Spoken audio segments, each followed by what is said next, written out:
We are live. What'd you get up to today? Worked for a little bit. Took the dog out. Woke up super late. So, The about weather's been yourself? nice over there, though. A little cooler today. It was hot during the day, but actually the temperature dropped in like the last half an hour. Hmm. Luckily, I could turn the big fan off, so I don't have it blowing in my ear. So it was nice. How about Yeah, you? I've been getting my, my big walks in, and I I went today. I worked at Starbucks for a bit, and the person who's the manager of there now, I think she like had just started working a few years ago. When I used to work at a different Starbucks, well, not like when I used to draw at a different Starbucks. And so she remembers me. So she's always kind of going like, "Hey, how's it going? Hey, what's up? Hey," like we're very friendly. But sometimes she's like, "Let me know if you need anything," and I'm always like, "What could I need? Like beyond this? You know what I mean? Beyond just like Starbucks? I'm kind of like I don't know what the perks of being friends with the manager of Starbucks is beyond like what I already get, which is free refills. Maybe But she's trying to sell you some drugs or something. no, I don't think so.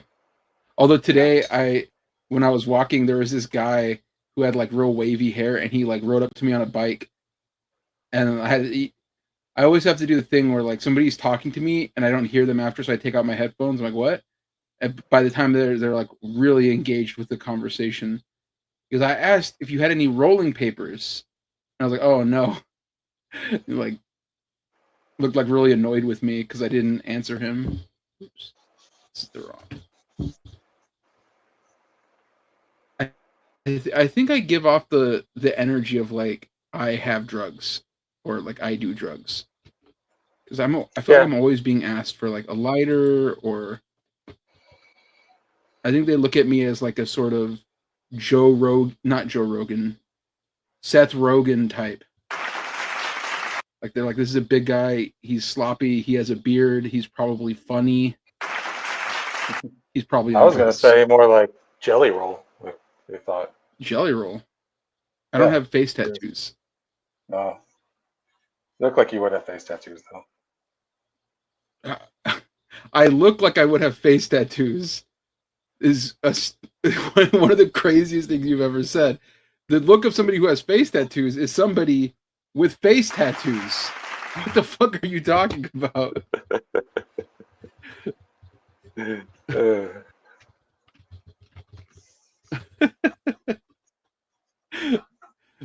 Oh my yeah, I get asked for god. shit all the time.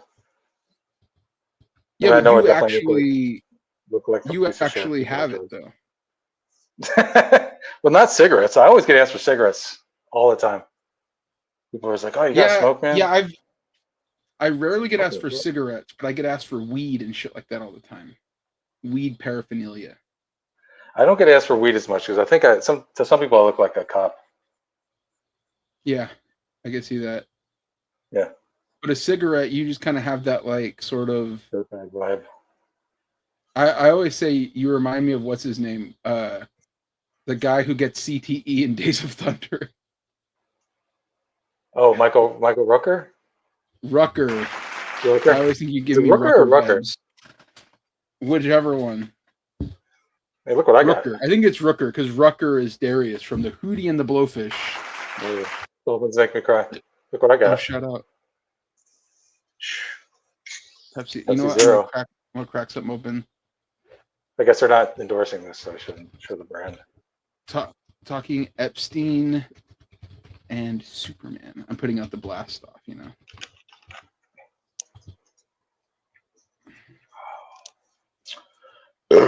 Excuse me. But yeah, I've been good since we've been gone for 2 weeks. But I've been good with my walks, and I think before it was like like since in the last 2 weeks I've been really good about doing 4 miles a day. Like basically since the start of July. There's only been a couple of days where I haven't, but that's because I was at Stockton Con. Big shout out to all my Stockton Con homies who came out. Dude, you want to know, I'll get to it. I'll talk about it later.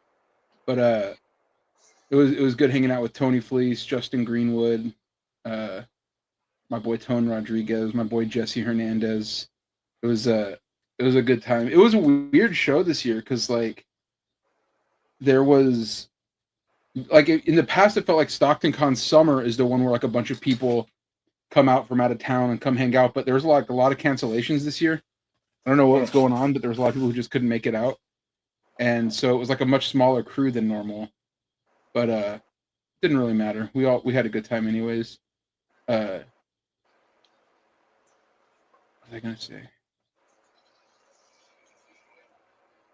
There was a but yeah, those were the only days that I haven't been on my walks. But even like the last day on Sunday, I got home after getting fish and chips, bruv.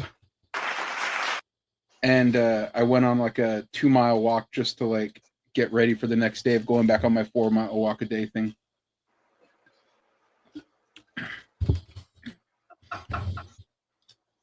How about you? Your push-ups been going strong? Yeah, man. Hell yeah. 100 to 120 a day. Check I took a this couple out. days off last week because I was teaching. So a couple days I got up too late and I just had to run out the door to go because I used to get I up mentioned that it. Oh yeah. I mentioned it on the pod like last time we were on, but I mentioned that I was thinking about getting a new backpack for my walks because my other one was starting to fall apart. Look at how beautiful this fucking backpack is, bro. It's a Carhartt backpack. You know what's crazy? When I went to Stockton Con, look at this. I even got for my big ass water bottle thing. It fits on the side. It's aesthetically pleasing, bro. You have no idea how excited I am about this. Every day I just pack shit up, even if I'm not going anywhere, just because it brings me peace to pack it up a little bit, The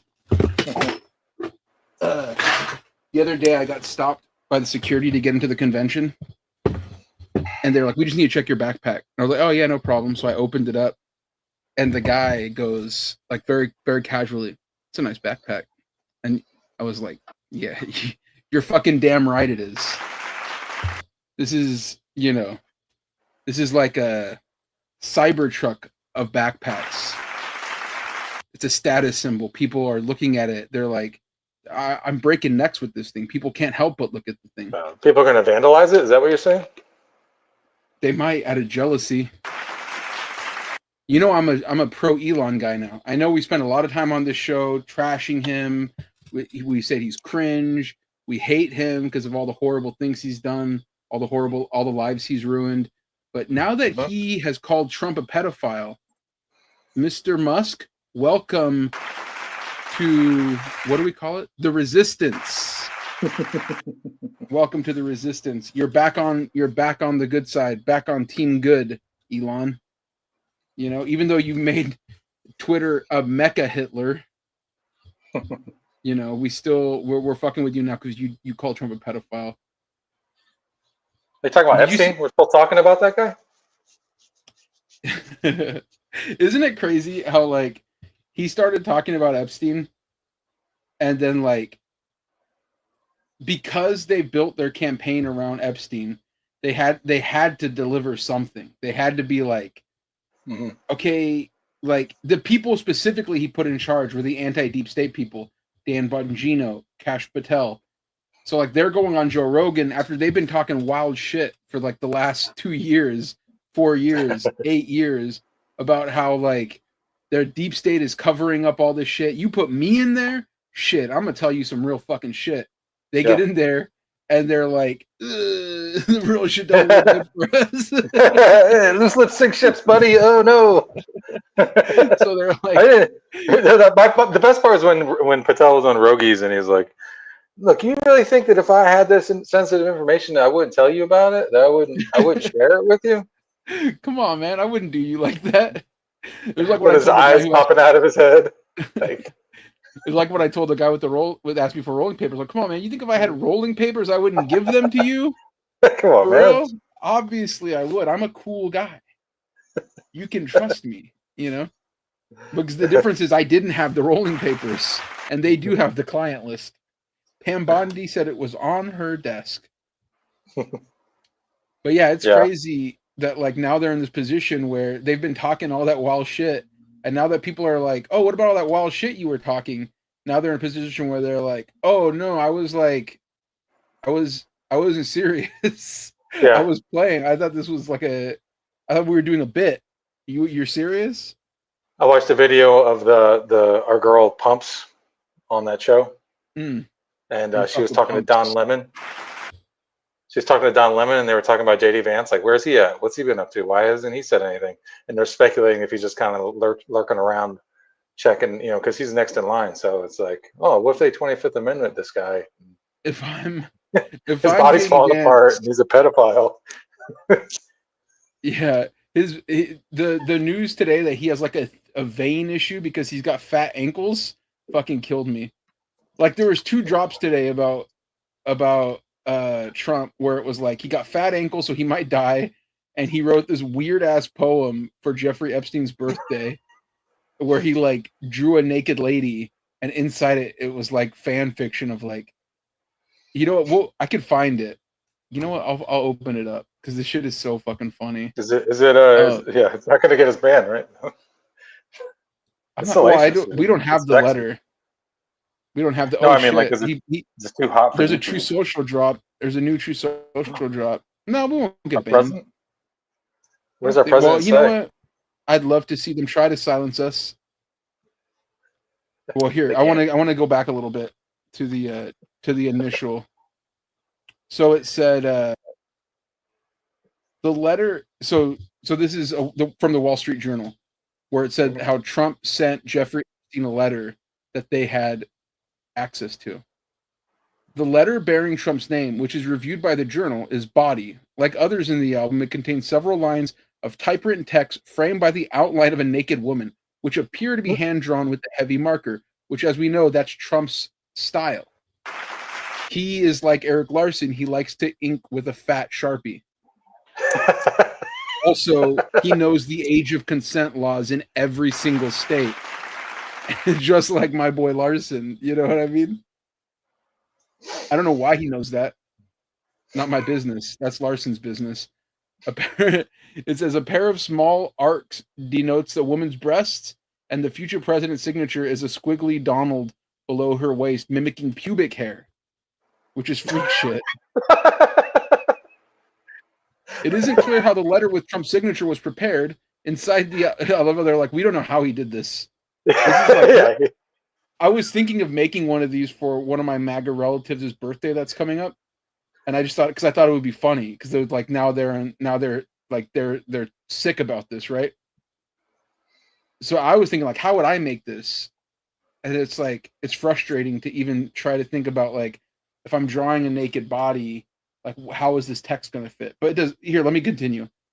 I'm trying to like picture Trump having the mental capacity to do this now, and that he could not. There's no No, shot he could write a letter. this was To do this well. 2003, so this was over 20 years ago. This was when Trump Yeah, was still like in his artistic prime. in his 50s. Yeah, Like this is like, if you think about it, this was like when he was like 56 or something this was like like that. Frank Miller pre 9/11. He was peaking artistically, and then obviously He did the 9/11 Holy Terror. happens. You know, So this is Trump's Holy Terror, is what you're saying? this is pre Holy Terror. This is Trump's Electra Lives Again. Yeah, very beautiful comic. Um, it says it's the outline of a naked woman with a typewritten note styled as an imaginary conversation between Trump and Epstein, written in the third person. Voiceover. There must be more to life than having everything, the note began. Yes. Donald says, yes, there is. But I won't tell you what it is. Jeffrey, nor will I, since I also know what it is. Just crazy. Donald, we have certain things in common, Jeffrey. Jeffrey, yes, we do, come to think of it. Dude, he's in his bag right here. By the way, crack one open for the working man. This is, this is Man, the Trader Joe sparkling water. lime seltzer. Sick. All Trump's friends have died. You know, he's got that Cohen guy who was his mentor and his best buddy Jeffrey. He's like You Lil know? Uzi Vert. All my friends are dead. All my friends are dead. My nephew used to love that song. It was like his favorite song. He used to sing it, and I'm like, "You're 4, dude. Your friends are all alive." Yeah, they're children. Their whole lives have. Oh, Salt says, "So what's the MAGA split like now?" Oh, It's not good. and He also says, like, and, how and many then are this, with Trump versus turning on Trump? Also, they're you talking guys about should it judge the between. drawing as pro artists. Well, we don't have the drawing. I would love to judge Trump's art. I would love to give him a what is it called? Portfolio review. I would love to do it, but we haven't. The Wall Street Journal has it, and they won't release it to the public. The public should demand to see it. That way, I can do my portfolio review. I can judge the contours of the body. You know, I still like. I might still make one for my relative's birthday, and then in that case, if they release it, you can sort of judge me versus Trump. See who sort of cooked harder. If Trump cooks me in this, it's over for my reputation. Nobody will take me seriously as an artist because they'll say, "Oh, you got cooked by Trump." Anytime I try to speak up about anything, like, you shouldn't talk on that. Trump cooked you in that art battle. Anyways, Donald, we have certain things in common, Jeffrey. Jeffrey, yes, we do. Come to think of it, Donald, enigmas never age. Have you noticed that? I've noticed that. Enigmas never age. That's a crazy thing to write to another guy. That's like, what does that even mean? What are they a little talking? zesty. Yeah, what are they talking That's about? like, I'm going to the opening of Phantom of the Opera type shit right there, which Trump did. You know what I mean? You know, I love musicals. Who doesn't love musicals? Trump must be pansexual because, like, we know he has raped women, and he like was attracted to his daughter allegedly. Oh no, I don't want. I meant like a laugh about Trump. I didn't mean to clap for that. Hey, Ivanka can get it. Straight up. Shout out to our boy Young Gerald, G-Eazy, the Bay Area's finest rapper. So Jeffrey says, as a matter of fact, it was clear to me last time I saw you. This was about enigmas never aging. Trump, a pal is a wonderful thing. Happy birthday. And may every day be another wonderful secret. Bro, this is beautiful, man. I love like just hearing men being able to share their feelings and talk about their friendship. You know, no, this is what we want. This is Trump the kind woke? of stuff that this is the kind of stuff that they share with on Bussing with the Boys. This is the type of shit Jelly Roll be talking to these motherfuckers. You see Jelly Roll is on WWE now? I heard. I have not seen because I don't watch that shit. He was on that, and he was on Jimmy Kimmel. He's hosting Jimmy Kimmel. I thought Seth Rollins was hosting Jimmy Kimmel. No, Seth Rollins is hosting the Rich Eisen show because he's not a superstar like his Jelly Roll. Yeah, they were like running angles on Jimmy Kimmel because Jelly Roll's hosting, and Jelly Roll's like on SmackDown, beefing with Logan Paul. Boy, Randy Orton, man. What are they doing with that guy? So that was what the Wall Street Journal released of this letter. Trump replied in the article, like they reached out to him for comment. He says, I never wrote a picture in my life. Yeah, you drew one. Yeah, I never wrote a picture in my life. I don't draw pictures of women. That's zesty Trump type behavior, dude. These are zesty Trump antics. And I'm not one of these, oh, this Republican must be closeted. But Trump just moves in such a fruity way. Like, I can't help but point it out. You know what I mean? It's crazy. It's insane the way he's moving out here. But he says, it's not my language. It's not my words. They sound exactly like your words. You're the only person in the world who would ever write down the words enigmas never age. Have you ever noticed that? No one else's brain is working on that level. So this is the new Trump social post. You ready? Yeah, let me have it. The Wall Street Journal and Rupert Murdoch personally were warned directly by President Donald J. Trump. By the way, speaking yourself in the third person, very sick. He's like The Rock. Dwayne the Rock Johnson. That's right. They were warned directly by President Donald J. Trump that the supposed letter that they printed by President Trump to Epstein was a fake, all caps. And if they print it, they will be sued. Mr. Murdoch stated that he would take care of it. Obviously did not have the power to do so. The editor of the Wall Street Journal, Emma Tucker, shout out to Emma Tucker. Thank you for giving us this beautiful drop, this content drop. You know what? I heard she wasn't going to release it, but I sent Emma a note personally on behalf of the New Cool Meat podcast, and I said, listen, Emma, we've been gone for 2 weeks. We want to come back with the splash. We want to come back with some good content. Can you give us a drop that'll make it relevant, but also like something that can we can really sink our teeth into? And she said, Ramon, say no more. I have the perfect thing. The letter. You know, like the Box Tops in the 60s with their classic hit song, The Letter. This is what she gave to us for the New Cool Meat podcast episode number 32, which is live right now. You're listening to it, in fact. So Emma Tucker was told the editor of the Wall Street Journal, Emma Tucker, was told directly by Caroline Leavitt and President Trump that the letter was a fake. But Emma Tucker didn't want to hear that. Instead, they are going with a false, malicious, and defamatory story anyways. President Trump will be suing the Wall Street Journal, News Corp, and Mr. Murdoch shortly. Tony, can you remind me, what else does Rupert Murdoch own and operate? Fox News? Oh my God. He's going to be beefing with Fox News? That's his number one shooter, dude. If you're Sean Hannity and this motherfucker is suing the guy who pays your checks, I know you and I, we're like, we don't care. We're like kind of like, fuck the man. You know what I mean? We can't be bought.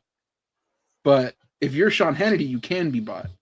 Yeah. If you're him, your whole life's been bought. Do you still keep like glazing Trump on a day-to-day basis? Or do you start saying, I don't know. It is weird that he did that drawing, that he wrote that picture. You know, if you're Sean Hannity and you have a picture similar, you can show that as like, he does do that. Look he did one for me. You know what I mean? That's what I would do. If he sues them, doesn't that go to Discovery and then they have to like show everything? Isn't that how that works? I don't know. The two legal minds right here. They call us the most legal minds of comics. Two biggest legal minds. They call me the least legal-minded guy in comics. You know how many times I've almost been sued? It's ridiculous. It just seems like, Trump just wants us to go away, and it's just like a boa constrictor just wrapping tighter around him. And it's wonderful to see. It's wrapping around him so tight his ankles are fucking popping out of his feet.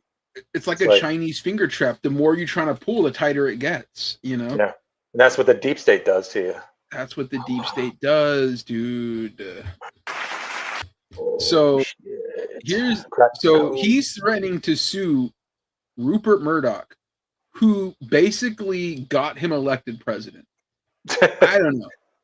Like, I know he's not trying to win again, but if I'm him, I would think that, like, okay, Newsmax is not popping enough to sustain yourself. What's the other one? ONN or whatever? Is that even around? What's going on there? They got no motion. You're looking now at the independent media spaces, and we'll get to them in a second. Because if you're looking strictly towards the Joe Rogans of the world, you got big problems, Donald. Dude, we're on our fucking Midas touch shit. Donald Trump just committed the biggest fuck up in his whole presidency. He's gone in 30 days. You think so? You're calling it? 30 days? I'm not calling it, but if I was the Midas guy, I'd be calling it already. I would say Donald Trump had the worst day of his whole life. That should be in the thumbnail with like giant letters. I already have the Superman in the tray. He's got more motion than Trump right now. Okay. Yeah, well, I mean, where's Tucker on all this? I haven't really seen what Tucker has been saying. Tucker's still mad about the Iran shit. Tucker came out and is like, criticizing him for not being straightforward about Epstein. He is. I saw I saw one clip of him going like he was on stage and like, I don't know, why wouldn't you just release it? You know? Because here's the thing. Tucker's dad is the fucking CIA. You know what I mean? This is the CIA's, this is what they've been waiting for. You're gonna cut our budget. You're gonna doge us. We're gonna fucking tell the world that you're a pedophile. And you know what? Go CIA. Go do it. You know? Get a win for the first time. In a long time. They've been like, they're like LeBron. They had a couple fake wins. They had but they haven't won a real championship since the last one with the fucking Miami Heat. 2013? 2013. Yeah, but if he comes back, then he can get another 2 or 3 legitimate championships. Wins. Yeah. It won't be 2 or 3. It won't be 2 or 3. It'll be 1, if that. You know what? You better hope for another lockout. They call him Lockout LeBron. Is there? I think they have a labor dispute coming up. so he's got a shot. Yeah, let's go. LeBron. Phony Braun. Salt says you either drain the swamp or the swamp drains you. Yeah. That's absolutely right. And he's right now getting drained of his life essence, and all of it is directly right to his fat ankles. You know what I mean? This fucking... Okay, so he continues. Like he continues. The press has to learn to be truthful and to not rely on sources that probably don't even exist. President Trump has already beaten George Stephanopoulos /ABC, 60 Minutes /CBS, and others, and looks forward to suing and holding accountable the once great Wall Street Journal. It has truly turned out to be a disgusting and filthy rag. That was in quotes. And writing defamatory lies like this shows their desperation to remain relevant. If there were any truth at all to the Epstein hoax as it pertains to President Trump, this information would have been revealed by Comey, Brennan, Crooked Hillary, and the other radical left lunatics years ago. That's us. I love to get a shout out from DJT, you know? Mm-hmm. I'm one of the radical left lunatics. It certainly would not have sat in a file waiting for, quote, Trump to have won 3 elections. This is yet another example of fake news, all caps. He's bringing back the old heaters because he knows he's like in deep shit. Yeah. So. Yeah. Man, I bet he regrets going down that escalator every day of his life. I don't know. If I'm him, I'm calling it like it's still a win. You know, like he's gonna have to die sometime. You might as well go out like this, you know, like in a blaze of glory. Otherwise, it would have been like, oh, Trump died, and we would have been like, okay, and who gives a fuck? Now it's like Trump died. We're gonna be like, yeah, we're gonna be blowing Vuzavilias. We're gonna be blowing the ram horns. We're gonna be setting off fireworks in the streets. We're gonna be pots and pans, popping bottles. We're gonna be, we're gonna be pissing on graves. It's going to be a beautiful day in America, and those fat ankles might be our key to the the glory land. He must be eating crazy levels of sodium, stress eating like a motherfucker. You know he is. Like how many Big Macs is he putting down a day? You know what I mean? Like you think he probably thinks it's gay to get a small or medium fry. He thinks like it's LGBTQ SM for small and medium. Like he only eats large fries. I bet those Happy Meals are like the highlight of his day every day. He just can't wait. He's not eating Happy Meals. He's eating full. Well, you know what I mean? Yeah, that's a figure of speech. Yeah, he's eating the full-on big boy meals, dude. That's he's just looking forward to it. It's just like all day. He's just like, I want another burger. Give me a burger. Here's the thing. Sometimes I walk to McDonald's and I get McDonald's for dinner. But here's the thing: I walk there and I get it off the value menu. You know what I'm saying? I may get 2 McChickens, and I might get a fish fillet, buy one get one 39 cents. It's an app deal, but what I would never do is buy a full meal like a freak. That's $13 for like just pure mid food. Anyways, he's freaking out about this. He's not doing well.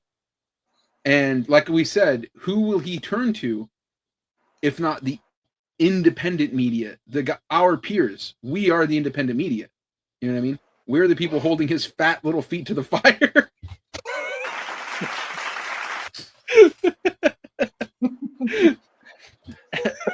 Adam said, "You guys back? It's good to be back." We're talking Trump's feet. Once again, thank you to Emma Tucker for giving us this beautiful content. Yeah. We had nothing. We came back with nothing. And we said, oh, what are we going to talk about? What are we going to talk about? Emma Tucker says, boom, here it is for New Cool Meat episode 31. I'm your host, Ramon Villalobos. As always here, Tony Gregori. We are the El Camino Art Boys. Back at it. Tony's drawing. I'm not drawing right now. I've got my shit over here on the side. I'm going to start working on it. I got Optimus Primus, dude, on the bass, slapping the bass. Oh, shit. Optimus Primus with the Jason Newsted, Todd McFarlane bass from the Metallica. That's so sick. You know Les Claypool auditioned for Metallica? Yeah, he was too good. No, it was like they didn't, it's not too good. They were like, I don't think this really fits with what we're doing. You're kind of like making weird shit music. You're actually good at this. Jason Newsted was fucking incredible at bass, and so is Robert Trujillo, and so was Cliff Burton, R.I.P. to a god. R.I.P. to Cliff Burton. But, you know how I feel about Metallica. Yeah, you're wrong. So it says, the MAGA backlash. This is from Axios. This is Axios reporting on a bunch of fucking idiots. The MAGA backlash from the Jeffrey Epstein saga is spilling into a niche but influential corner of President Trump's coalition, the Manosphere. That's us, by the way, because we're men. We're in the sphere. You know, we are podcasters, comedy podcasters, comics, the 250 killers. You know, if I want to, I could do stand-up comedy. You think so? I don't know. Could you get up on a stage? I don't know. Just don't want to. Thought about it. It's not for me. You should try it. I'd like to see you try. I'd go up like this. Is this thing on? You heard about this? You heard about what's going on with Donald Trump? My act would just be Jay Leno, dude. I would just take his Bill Clinton jokes, cross out the Bill Clinton, put Trump. I'm golden, dude. They would love it. The audiences, they would go like, this guy's so funny, he's so original. I would just be stealing from the greatest comic of all time, Jay Leno. That's what the greats do. Sure. So it says why it matters. The anti-establishment comedians and podcasters like Joe Rogan, Theo Vaughn, and Andrew Schultz were widely credited with expanding Trump's support among young men in the 2024 election. Many hosted Trump or Vice President Vance on their shows and voiced support for populist themes, while generally steering clear of overtly partisan messaging. Their organic outrage over the administration's handling of the Epstein case marks a rare rupture, one that could threaten Trump's cultural foothold with Gen Z and millennial men, which is not us. Well, I'm a millennial man, but you're obviously a Gen Xer, who he has no, like, I think that also threatens his foothold with Gen Xers too, though. Oh yeah, yeah, because they're heavily into the Epstein stuff. Listen to Joe Rogan. Yeah, they're a lot of those MAGA like QAnon types are a lot of Gen Xers. Yeah, they're I don't know why Axios is cutting. Rings. Dude, you guys are the forgotten generation. Yeah, I know, man. They always said the invisible. No one cares about us. You know, you guys never got your own Superman movie. I guess Returns, yeah. I guess Returns would be. I mean, does Superman, like one of the sequels, count for the original? Because, I mean. No. Well, you know what? It would be Dean Cain. Ooh. Who we put in our list last show of like one of our favorite MAGA people because of his Superman. The organic outrage. Okay, we are at that. Okay. There was supposed to be driving the news. There was supposed to be an Epstein joke here, but I guess it got deleted. Comedian Shane Gillis, popular among conservatives for his irreverent humor, deadpanned at the ESPY Awards on Wednesday night. Probably deleted itself, right? Probably never even existed, actually. Let's move on as a country and ignore that. That's a pretty good Epstein joke from Shane. I think it's funny that they're like, Shane is a conservative. I know he's popular among conservatives because he's popular with like the Bussin' with the Boys crew, but like he doesn't actually like do much conservative shit other than like get fired for being racist from SNL. Like that's the most conservative he's ever been. Yeah, that's why they assume it. It's because he said the racist jokes. In general, he's like pretty lib. Yeah, I would say he's pretty like centrist, lib centrist type guy. He's like a lib centrist that like can talk to the millennials and Zoomers and not be cringe about it, you know? I don't think he's ever been like really like he dressed up like Trump, you know? But I think like to MAGA people, because it was for I think like Kill Tony or something, he dressed up like Trump. I think like being in that circle is enough for people to go like, oh, he's conservative. And also like conservative people, they see him dressing up like Trump and they think like, oh, he's doing that because he loves Trump and not like he's goofing on him. Like he's making him look like a dumbass, which is like how I read it. But maybe that's just because I'm like, you know, I don't want him to be. It could be like a sort of, what is it called? Like a Rorschach test of like your political thing was like, do you see Shane Gillis as like a chud idiot or like a pussy liberal? And I choose the latter.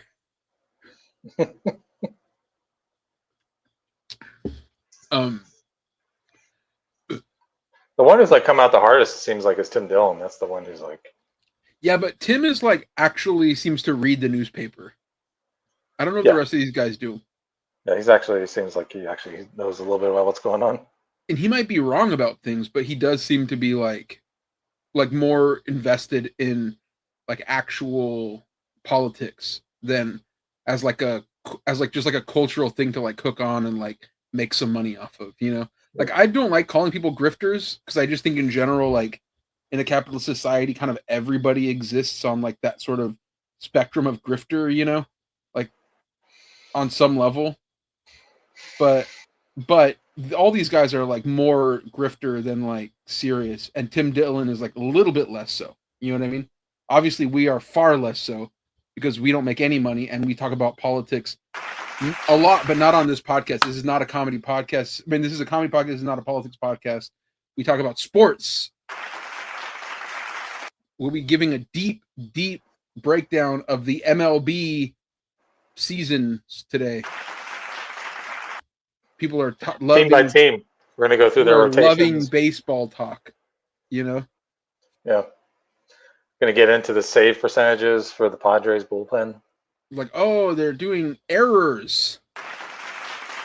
It is funny, by the way, how like all like mainstream sports coverage, like they do not talk about baseball at all. Like maybe during the World Series, you get like a thing or two, like a segment or two. And like when one of these guys signs like one of the biggest deals ever, they get like, is that worth it? And they'll bring on like the one guy who knows about baseball. But they do not talk about it at all, dude. It's just how irrelevant it is. I gotta say, hockey got more talk than baseball this past season. I was paying attention because I was watching a lot more Panther stuff. And I think that's like when you have a car that's a certain model, you notice every other car that's that model out there. You know what I mean? That's true. I don't know if it's like that's actually true. Is it episode 31 or 32? Title says 32. I'm pretty sure it's 32.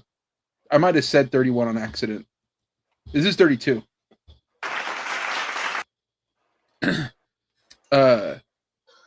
So what they're saying, the revolt reached critical mass in recent days across the constellation of Manosphere podcast, a term that came to describe their guys being dudes energy in 2024.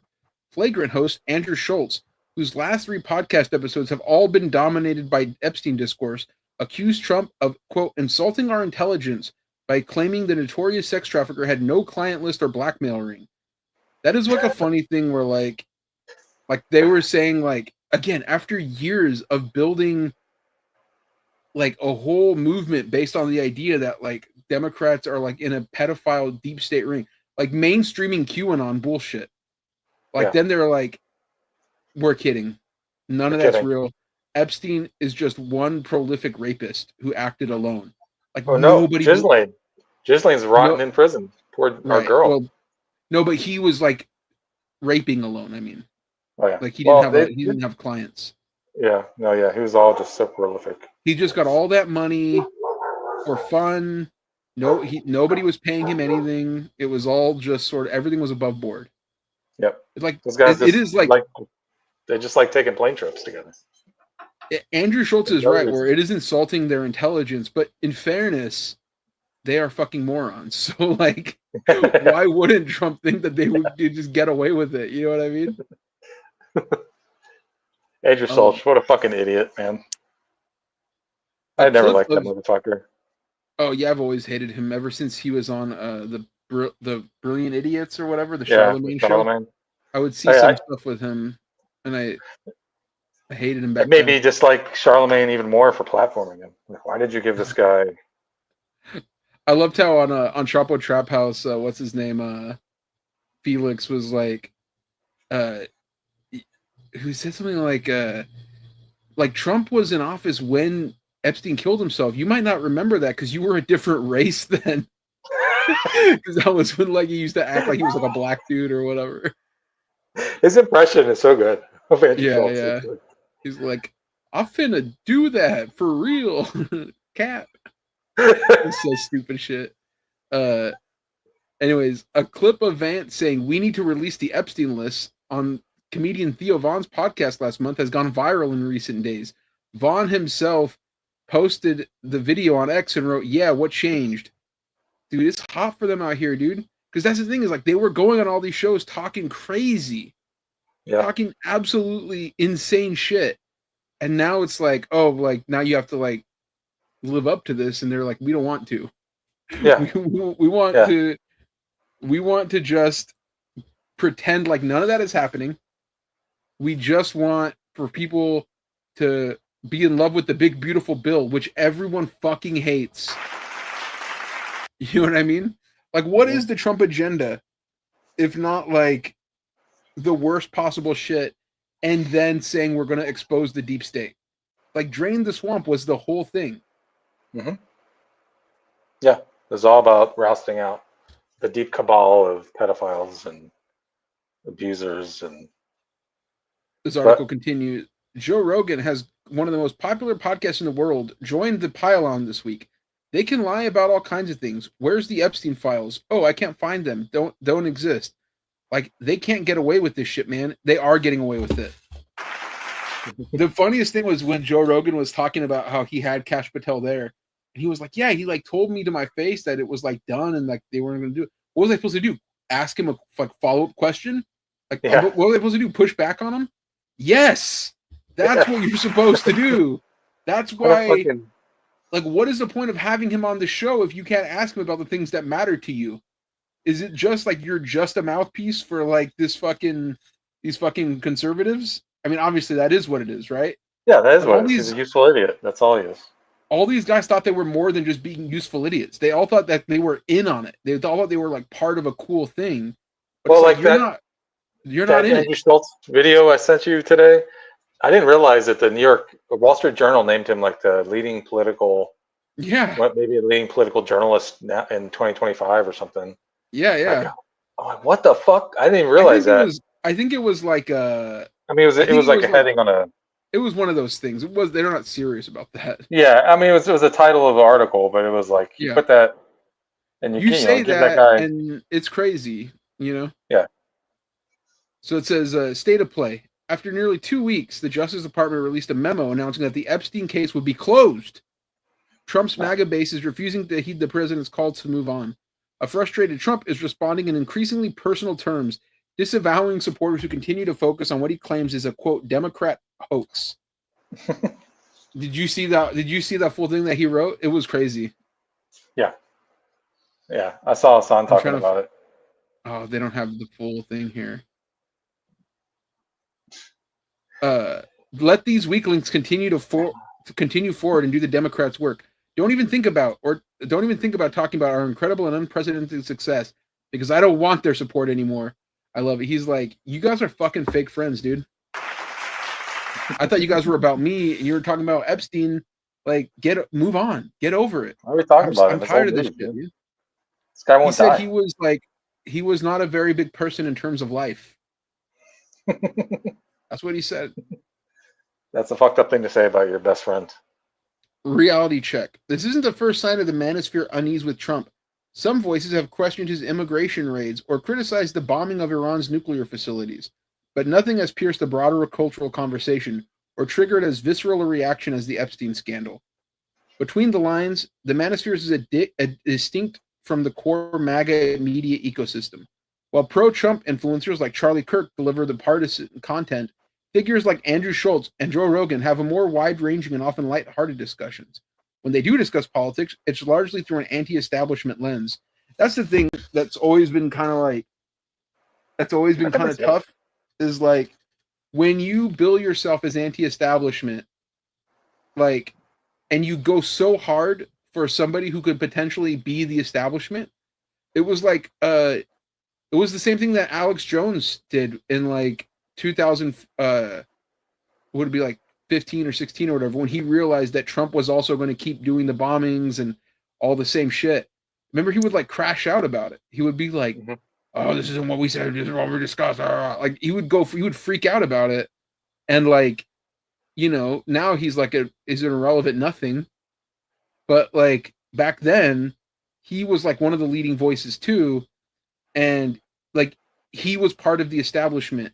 So like he had Trump on the show, he was friendly with him. So anything that Trump did that was evil was a reflection on him and what he did. You know what I mean? So it's like, now you look like a bitch. And that's what they're doing to all these guys. It's like Andrew Schultz, you look like a bitch. Joe Rogan, you look like a bitch. Jelly Roll, you look like a bitch. No, we haven't confirmed if Jelly Roll is pro Trump. Yeah, well, I mean, he took plenty of pictures with him at the UFC, so I don't. That's what I'm saying. I'm saying, why are you taking all those photos? Yeah, I would take a photo with him. Jelly Roll is someone who looks like he has face tattoos. The bottom line, at a time when MAGA is looking to expand upon gains it made with Gen Z voters in 2024, Manosphere podcasters could serve as key conduits, but only if they stay in the tent. So I don't know. We talked about this before, but it's like, remember post-election, everybody was freaking out and they were like, we need a Joe Rogan of the left. We need to find our own Joe Rogan. And they started like pumping money into like podcasts. We wanted to get money, but they didn't send us any money. Actually, I meant to do this one. They should be sending us money, but they didn't. And like, this kind of shows that was never really about finding like the people it was never been about the deliverers of the message. It's always been about the message. And like, for conservative politics, it's real easy to just be like, you know, yeah, we're gonna like make things great again. Like we want to expose the pedophiles. These are all like catchphrases and like slogans that don't really mean much. And so then when the Democrats, what they wanted to do was like say even less, like promise even less change, but like they thought the message was the key. I mean, the messengers was the key. They thought it was like, we needed Joe Rogan to just hype us up. But like Joe Rogan, even though he's a fucking idiot, he was hyping up the idea that change was possible and was going to come via Donald Trump. And like, we're smart, so we knew that was never possible. But like, it would have been the same thing as if Bernie would have got elected and Bernie would have just kept doing the same shit that like Obama or Biden would have done. Like, we would have looked like fucking bitches, like Joe Rogan. Unfortunately, that never happened. I mean, like, unfortunately, Bernie never became president. But like, that's the problem when you buy in on this like anti-establishment shit. At some point, if you become the establishment, you run the risk of looking like a bitch. And if that's all you have, then that's like a house of cards. It's like, it's not built to last. That's why I would say that I would say you're right. I would say that with Trump, there really isn't any policy that he's proposed in any of his campaigns that would like actually benefit American families. So like, when people are like, oh yeah, no, he's a politician, he lied to me, and like especially this time, it's like, no, he is doing all the things he said he was going to do. Like he hasn't lied about anything. Like this is all shit he said he was going to do during every debate and every campaign.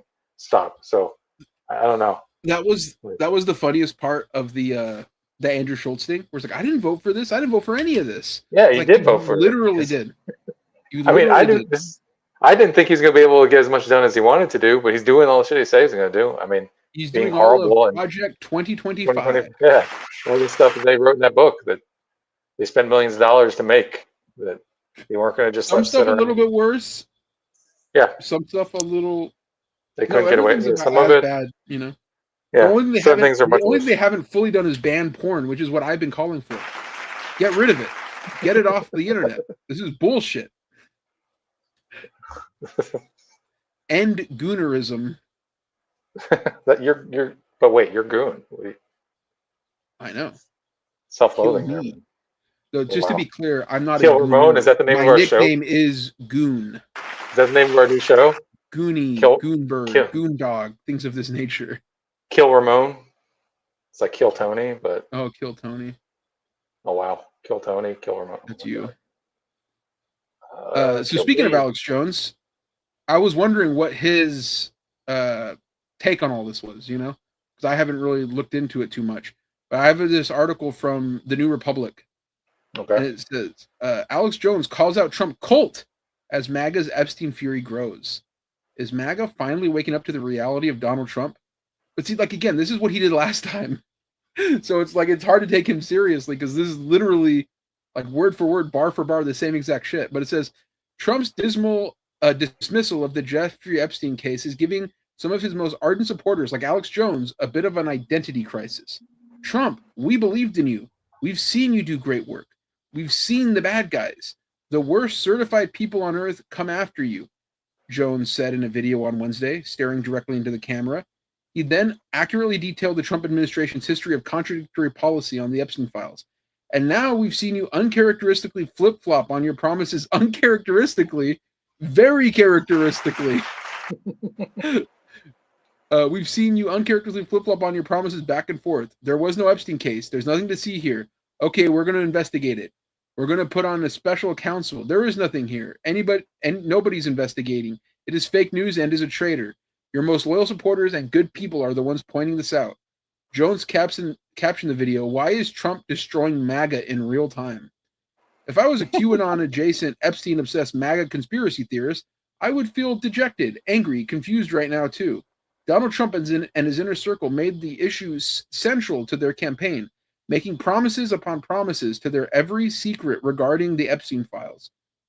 Now they're saying there's nothing there, and that anyone who had ever thought so is a complete idiot, which is funny because it's the one conspiracy that is 100% true and easy to like it is like an open and shut, not really a conspiracy. Like it's also like the funny thing about the Epstein thing is like if they wanted to make it be like, oh, it's almost like too obvious, like if it was in a movie, you'd be like, that's too like eyes wide shutty, like it's too kind of like cringe, like obvious, you know what I mean? Like maybe not go so close, like maybe not have the Victoria's Secret guy being the other guy. You know what I mean? Maybe not have the island called Little St. James. That's crazy. Maybe not have him be in the pocket of Israel. Yeah. Like if you make him Mossad, that's almost like too much. It's a little too much. Yeah. But he is all those things. Take a struggle, you know? Like for real. If I was a QAnon adjacent Epstein obsessed MAGA conspiracy theorist, I would feel dejected, angry, and confused too. Donald Trump and his inner circle made this issue essential to their campaign, making promises upon promises to reveal every secret regarding the Epstein files. Now they're saying there's nothing there, and that anyone who ever thought so is a complete idiot. It's been brutally amusing to watch in real time. To say you either agree with everything I do or you're not in the club, I want to tell you, I don't want you. Well, that sounds like kind of thoroughbred cult to me, he said in another video. This is Alex Jones, where he compared MAGA to a cult. When someone starts saying, don't question things or you can't be in our club, yeah, that's a cult. I have to say at this point, if you look at the scales here, whether it happened a year ago or 6 months ago, Or a month ago, stuff really started to change when Elon Musk left with what he discovered. He added, "Oh, he's in the pocket of Big Elon." That's crazy. Trump's all of his people are snakes, dude. He surrounded himself with fake friends. That's why I would never do that. I've only had a few fake friends in my time. They've asked me, "Ramon, can you please put out a link to my Kickstarter?" And I've done it graciously, you know. Then they turn their back on me, and what do? I be a bigger person and I move on. I would say sharing that link was a misstep, though. I would say that too. But you know, I don't like to beef with my bros. So I do it and I move on because I'm such a gracious guy. You know? Amen, brother. I have to say at this point, if you look at the scales here, whether it happened a year ago or 6 months ago or a month ago, stuff really started to change when Elon Musk left with what he discovered. He added, and I think it's a lot of credibility with what he said, Trump implicated here. I'm not saying sex abuse or kids, but definitely somehow somebody close to him, you are compromised. And if you go with the deep state and continue down this road, the cover-up is even worse than whatever would have come out. So I'm loyal to the truth. I don't know if that's true. In this case, I don't know if that's true. This is what's potentially on the table here. This might be the one case where the cover-up is not worse than the crime. Oh shit! Our boy says Colbert getting canceled is crazy. I know. He was the last voice, Stephen Colbert. What did he get canceled for? What happened? They're ending the show. They're telling the show you're no more. Oh no! What happened? For real? That's a bad week for him because, like, on one hand, they make the Superman movie specifically for him, and the next week they say your show's out. We'll get to that later. I got a bone to pick with the Superman film. But yeah, Colbert getting canceled is crazy. Although not that crazy. You look at his ratings. We watched all of the late night monologues a few times. We've done it back to back. And like the ranking goes, number one with a bullet is Jimmy Kimmel. America's Sweetheart. Seth Meyers. Then who's after Seth? It's like it might be Colbert. And then Jimmy. Then Kimmel's at the very bottom. Yeah, the cellar dweller. But if you count the Daily Show, they're in, like, the random Daily Show people are in there too. You know, like, obviously Bill Maher's at the bottom as well, but he doesn't really count because he's like a weekend guy. But whatever. Letterman must be close though. Well, because he gave him that show. Well, that was Letterman's show. Letterman got his own show on Netflix. No, that was Letterman's. The late night show was David Letterman. Oh, they're not gonna let somebody like do the late night show. They're just canceling everything altogether. I have no idea. Yeah, I know you're just barely learning about this, so I don't know why I'm asking you. Let's get back to this article. I have to say, okay, here we go. While some MAGA loyalists have scapegoated Attorney General Pam Bondi for various reasons, like her lying about the client list being on her desk, or claims that she is a nefarious deep state operative who strong-armed FBI Director Kash Patel and Deputy Director Dan Bongino on the Epstein memo. But few have had the gall to make the connection Jones did here. Perhaps Trump wants everyone to forget about the Epstein list because he or his friends would be implicated. Either way, the hardcore wing of the MAGA movement is in shambles over this. And as we approach week 3 of the fallout, it's unclear if they'll ever fully recover. There may be more tears from Jones in the near future. Well, we love it. Alex Jones is in shambles. Oh, Farouche is saying the late show is over. Dang, RIP. It's too bad. It's crazy. Wonder what they're going to replace it with. I don't know. You know, they're going to the Magic Johnson show. Bring that back. Yeah, that's interesting. I used to be a big fan of like the late night show wars and stuff, you know. But it all really like it's all becoming a product of a bygone era. Like you watch those shows, it's the same like handful of celebrities just rotating through all of them. No good musical acts. And Colbert was by far the worst. Like we looked at all the guests for like a specific week or whatever, And we were like, yeah, Kimmel's got the best guest. That's on ABC. I guess it makes sense. Disney's pulling strings. Then it's NBC. And, you know, Seth Meyers actually had like some pretty good guests on his show. So Colbert was just like not very relevant, I think. I think that's the problem. I think too, like when you watch it, he had the lowest energy out of all of them, except, well, I guess for Fallon, but like, yeah, it seemed like every time I would watch a clip here or there, if it would pop up in my algorithm, just to see what was up, and I'd watch a monologue, and his jokes were just really bad, and he's just kind of phoning it in, like, yeah. It's a bummer. Like, I used to fuck with Stephen Colbert and the Colbert Rapport. Yeah, maybe he'll go back to doing something more comedic, or maybe he's just going to retire because he's made so much money that go back to the Daily Show. Yeah, there you go. That's the return. Nah, Daily Show don't want him no more. Actually, they would kill for him. Yeah, but I think he's too like I don't know if he's even edgy enough for that. I think he like killed his whole legacy, killed his whole aura. That's how I feel. I wouldn't take him serious if I saw him over there. So you want to talk about Superman? You saw Let's it. talk about it. I saw it opening day. I saw it yesterday afternoon. In the chat, we are going to talk about Superman. We are going to talk about spoilers. If you have not seen it and you care about spoilers, you might want to just, leave because we're going to discuss this movie. I feel like it's been a full week. Like if you haven't seen it now, it's, get with the program, This is the #1 movie in America. Shout out to James Gunn. Guns up. Shout out to my boy David Zaslav. They didn't believe in you, Zaz. They didn't believe in you, but I believed in you. They said you were washed. They said you haven't produced shit since Honey Boo Boo. I said, my boy Zaz, he got one in the chamber. He got one in the gun.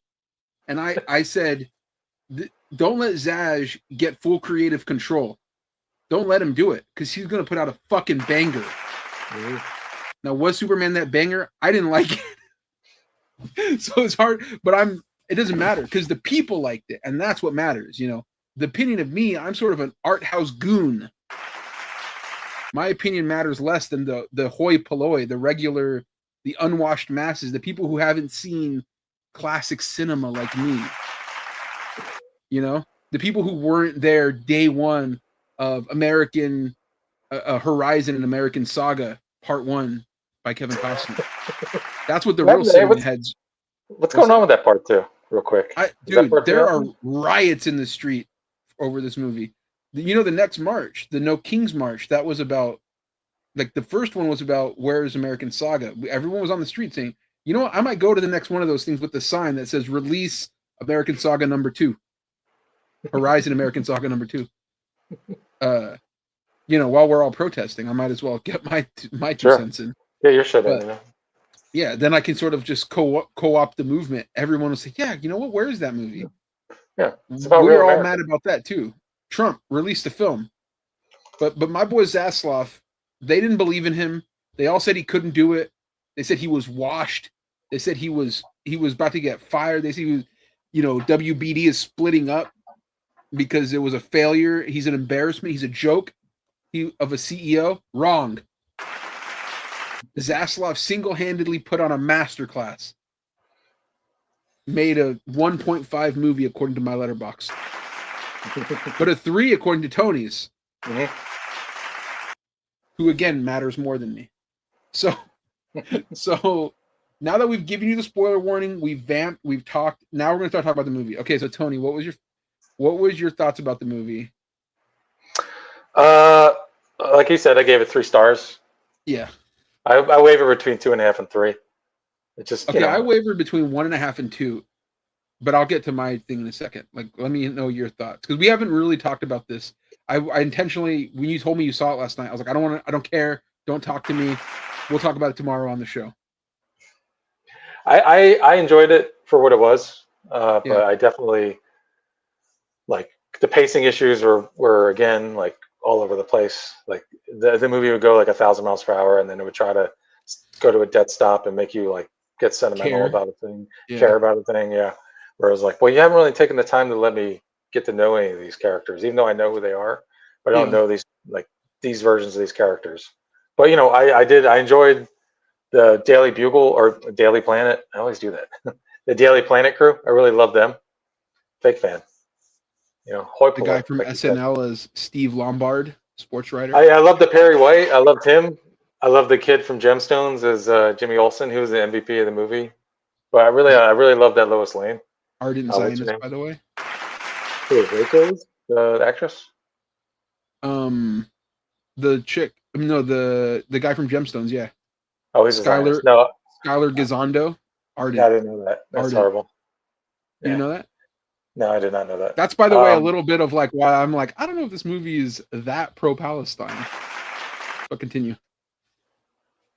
Yeah, well, I mean, I don't, do they know his? No, it doesn't. It's feelings on that one? irrelevant. It doesn't matter. We'll Yeah, talk I about mean, that that's when we can talk about that. yeah, The Anyway, kid is good. Yeah, he was good. You know, I liked him. I like the character. I like the Jimmy. I really love her Fruscia's Cat Grant. Shout out to her family. Yeah, stunning. Stole every scene she was in. Couldn't keep my eyes off her. Brilliant performance. She kind of had like. Oh, go ahead. I love that Lois Lane, and I really enjoyed Mr. Terrific quite a bit. And the breakout star. Do you think of the breakout character of the movie? I would say, I mean, either him or Luther, but Luther's not really a breakout. I mean, he's the villain, but I really love that Lex Luthor, that performance. Yeah. Terrific for me was the breakout. Like I thought he was super cool. I thought the performance was great, and I liked his, he's like on the spectrum. His accent. It's Sound like you're from London. You know what I mean? Except for he had like a fake American accent. Yeah. Yeah, Cat Grant, I thought, like, Cat Grant and, like, a number of the people in the movie had, like, really cheap wigs. They all look kind of like they were in porn parodies of the Superman movie, even Cat Grant. Shout out to his family. You know what I mean? So, like, I don't know, the aesthetics of it were kind of off to me in general, the whole movie. The only one who kind of looked like he wasn't was Superman. Like, he looked good. Well, I would argue that he didn't look good because that fucking collar, man. I hate that fucking thing. I hate it. I hate the collar, and I hate that S. Was the best. I hate that. Nah, that collar sucked dick. Sorry. And I hate that S. That S is horrible too. I just don't like it. Oh. But I can look past that. The whole time I'm like, why does he have a collar? He can't. He's indestructible. He doesn't need a collar. Just show off them clavicles. You know why I think it is? Because I think that dude has a soft neck. He's like too thin. I think so. I think like he's pretty bulky, but I think his neck is weak. I don't think he's got traps. I don't think he's got the traps to carry it. I think maybe he looks normal without the costume, but with the costume, he looks like a pencil neck geek. Well, I mean, we'll never know because it has a collar. So you're only speculating. No, because like if you look at him with the collar, it's pretty thin. It's a pretty thin neck. He looked pretty big to me, like in the scenes where he was Clark. He seemed like a big husky guy. I don't know. That's outside the costume, though. The costume reveals his flaws, But I don't know. I don't agree with that. I think they'll probably ditch the collar after they give him some like horse steroids on his neck, some HGH, Some trend. I think once they get him in the lab, really focused on his traps, his lats, all that shit. Shoulder shrugs, man. Guy. It's just this. Shoulder shrugs. That's all you got to do. He should be doing that. 25-pound dumbbells and walk around the house doing that all day long. He needs to build that up, dude, because I think he looks soft. And he was constantly getting his shit kicked into that whole movie. The whole movie, he's getting fucking blown up. So I think he looks like a geek. And I think they were trying to cover that with the collar. But I'm such a student of the game. I've drawn lots of jack dudes before. I could see through the lies. I could see through the gimmicks. They added the collar. That gave him a little bit of padding around here. That's all. I would say he looked just fine without the collar, I think you're kind of just talking out of your butt. Absolutely not. Yeah. I can show you photos where I can't show them on the show because my connection will get destroyed. But I can. I'm about to look this up. I don't care if my connection gets destroyed. I want his neck is thicker than your broadband. That's for sure. Yeah, absolutely. But that has nothing to do with it. That's neither here nor there. But yeah, I mean, you know, Saul says he didn't like the lines on the suit. I didn't like that either. Yeah, I don't like that either. I didn't like the suit in general. I just didn't like it. What did you think of his performance as Superman? I thought it was kind of like. I mean, there were moments where I enjoyed it, and it resonated with me. But man, it just kind of felt like empty. You know, it's like I don't know, just something about it. It's just like his whole thing of being a good guy just seemed like kind of like Golden Retriever esque, and I was like, you know what, Superman's more than that. Like, yeah, he's a nice guy, but he's just not like a complete gullible buffoon. You know, I don't know. It just kind of came off a little. Hold up, the first image that I see of this guy is disgusting. Hold on. Are you gonna crash your internet for this? I think I am. Yeah. It's going to be worth it to prove you wrong. Look at that neck, dude. It's yeah, but long, that's dude. not. No, that's not. That's like him that's even probably before he had the role, before he even worked out. Like, I don't even know when that photo. Look at him. That's not evidence. That's like how people walk around, you know?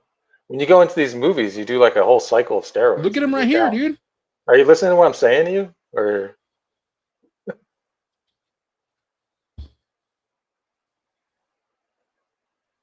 look at that neck. I think if you show off the shoulder right here, that neck looks bigger. The neck looks smaller with the collar. The collar makes the neck look smaller. If you let it breathe, then it looks bigger. You know? And I'm someone with a big neck. He's got a small neck. And don't get me wrong. Hey, listen, I have a thick neck. You're talking out of school. You have no idea. I have a thick neck. And if you let that puppy breathe, it looks bigger. You know? That's all I'm saying. You're constricting it, dude, makes it look smaller. Dude, this is a. I think, you know, you got rid of that. You're telling me that neck is big? Why? Look at those lines. Why are the lines on that suit? I don't get it. Why do they keep doing that? I don't understand. I'm going to stop sharing because my internet. I think I proved my point. I think anybody with two eyes who can see what's really going on, you're trying to lie. You're trying to gaslight people. You're trying to pull a Trump. No, you're just filibustering. You're filibustering. That's what you do. No, I told you I'm going to show you proof, definitive proof. This man got a small, thin neck, and he does, and I proved it. He's got a long neck. He's got a thin neck, But listen, next movie, I bet you they're going to work that out because I'm looking at what's his face. Who is the good Superman? Cavill. That guy's got a thick, juicy neck. Yeah, well, he's on cycle all the time. He never gets off. That guy must be, you know. And that's why he was my GOAT, because he sacrificed for us. He was a great Superman. Those movies are shitty, but Ramon was saying that Gunn's got some psychosexual game going on with turning Superman into Office Jim. This isn't one of my takes. So we're going to be doing a game today. We're going to be doing a game today called Hot or Cold Superman Take Edition. Yeah. Okay? Where I'm going to give you one of my takes, and you're going to tell me if it's a hot take or if it's a cold take. You know? Mm-hmm. And let's start out with this one, because I didn't even write this one down. It wasn't even part of my thought process of takes. But here's the thing. James Gunn was with Office Pam from The Office, okay? And they divorced while she was on The Office. And in that show, not in real life, but in the show, he had to watch his wife every day. America watched them fall in love with this guy, this dorky fucking happy-go-lucky doofus, right? He was sort of culture cut. Not really. I don't know what was going on with their, personal life, but psychologically, I think it left a crater in his psyche, okay? So when he has to make his power play, he's making Superman his Superman. He's like, I know who to make this guy. Office Jim. He didn't get the actual Office Jim, but he sort of created this guy that he could sort of insert himself into to get with the girl again. You know what I mean? I never watched The Office. So, but the idea of people who are in a relationship. It would be it's like Sam and Diane from Cheers. That's how big it was. I've heard of The Office. Yeah. That's a theory of yours, for sure. That's a hot take or a cold take? That's a cold take. I think that's a cold take. That's a what? How is that a cold take? I think it's a cold take. Well, I've never seen The Office, so it's a cold take to me. That's okay. When we do hot and cold take right now, here's how it's a hot take versus a cold take. Cold take is everybody's saying it. It's not hot. Yeah, this is the first time I've ever heard it. So that makes it a scorching hot take. No, it makes it cold. I thought hot was like if everyone's talking about it, or if everybody's talking about it, then it's inherently not a hot take. Oh, okay. Because everybody has it. I mean, are we judging it on like if it's rational, or if we're judging on whether it's possible? That's two separate things. No. Hot take versus cold take it's not a good take or bad take. That's a separate thing. Hot take that's a very unique take. I haven't heard that anywhere. Then it's a hot take by that definition. That's a scorcher. Yeah, by that definition, it's a hot take. I don't agree with it. I think it's a. So you're saying it's a bad take, but it is a hot take. A bad take. A bad hot take. What we want is a good take that is also a hot take. Okay. You know what I mean? Yeah. So that's the difference. So hot take, cold take, good take, bad take. We want hot take, hot bad. And what we don't want is cold bad, because that means you're giving nothing. Oh, here we go. Our boy Nico Belichick. Nico Belichick. Shout out to Bill. He says there's a big plot hole in Superman. Why wouldn't Superman see through Ultraman's mask? He should have known before that Ultraman is his clone. And also, to that I have a take. What I think is a hot take. Let me hear the take. This Superman does not have super hearing. But on the flip side, Ultraman does. When does Ultraman have it? When Eve is talking on the phone and he's like all the way on the other side of the room, like with the wall separating him, he hears her whispering. Oh. And Superman, 2 times, he could have used his hearing and he doesn't. Once in the beginning when he's flying past back to the city and the engineer is going towards the Fortress of Solitude and she speaks and he doesn't hear it with his super hearing, where he's literally flying above her. And then another scene where he's holding Lex right up to his face and Lex whispers something. He says, "What did you just say?" Superman. You're Superman. You're going deaf, dude. Come on. Yeah. So that led me to believe that he doesn't have super hearing, because otherwise, why the fuck would he? Salt says, "I die every time he's called Ultraman. That's Bizarro." Okay, so here's your thing. That's a hot take, and that's a good take. Whoa. Because I haven't heard it, and you and Nico are making me shoot so many holes through this movie. I thought it was a good movie. This movie sucks. This movie doesn't respect our intelligence. Is this all to get me to lower my fucking Letterboxd score? No. It's justifying me going. You know me. You know me. My Letterboxd scores are flexible. You'll drop. They're malleable. Yeah, I'll drop it. It's fluid. It's fluid. No. Here's my thing: is I was going to go 1.5 to 2, and instead I went 1.5 because I was like, I don't know, too many things to annoy me. I have a Superman Ultraman take, actually. Let's hear it. So here's my Superman Ultraman take. Ultraman was a horrible choice for the Bizarro Superman clone's name. It basically kills any hope for an Earth 2 style movie in the DCU for no reason. It's another slap in the face to the fans. Oh, I would say that is a correct take. I would say that I've heard that before. So it's on discourse take. Where it's a cold take. But I will add to that. The discourse of that Ultraman is to having him calling. Yeah, that should be something separate. It's a cold take, but it's a good take. But now I will add to that, because I thought about that. My first good take of the episode. Yeah. But I will say, on top of that, when I was watching that, I'm thinking like this Ultraman, the way he looks right now with his mask off, he looks like Black Suit Superman with the long hair, and they're basically killing that whole look. If they ever wanted to do that going forward, where Superman dies, it comes back, and he wears the black suit with the mullet. You can't do that. My friend Craig. Yeah, that's kind of like Craig. My friend Craig is a very handsome guy.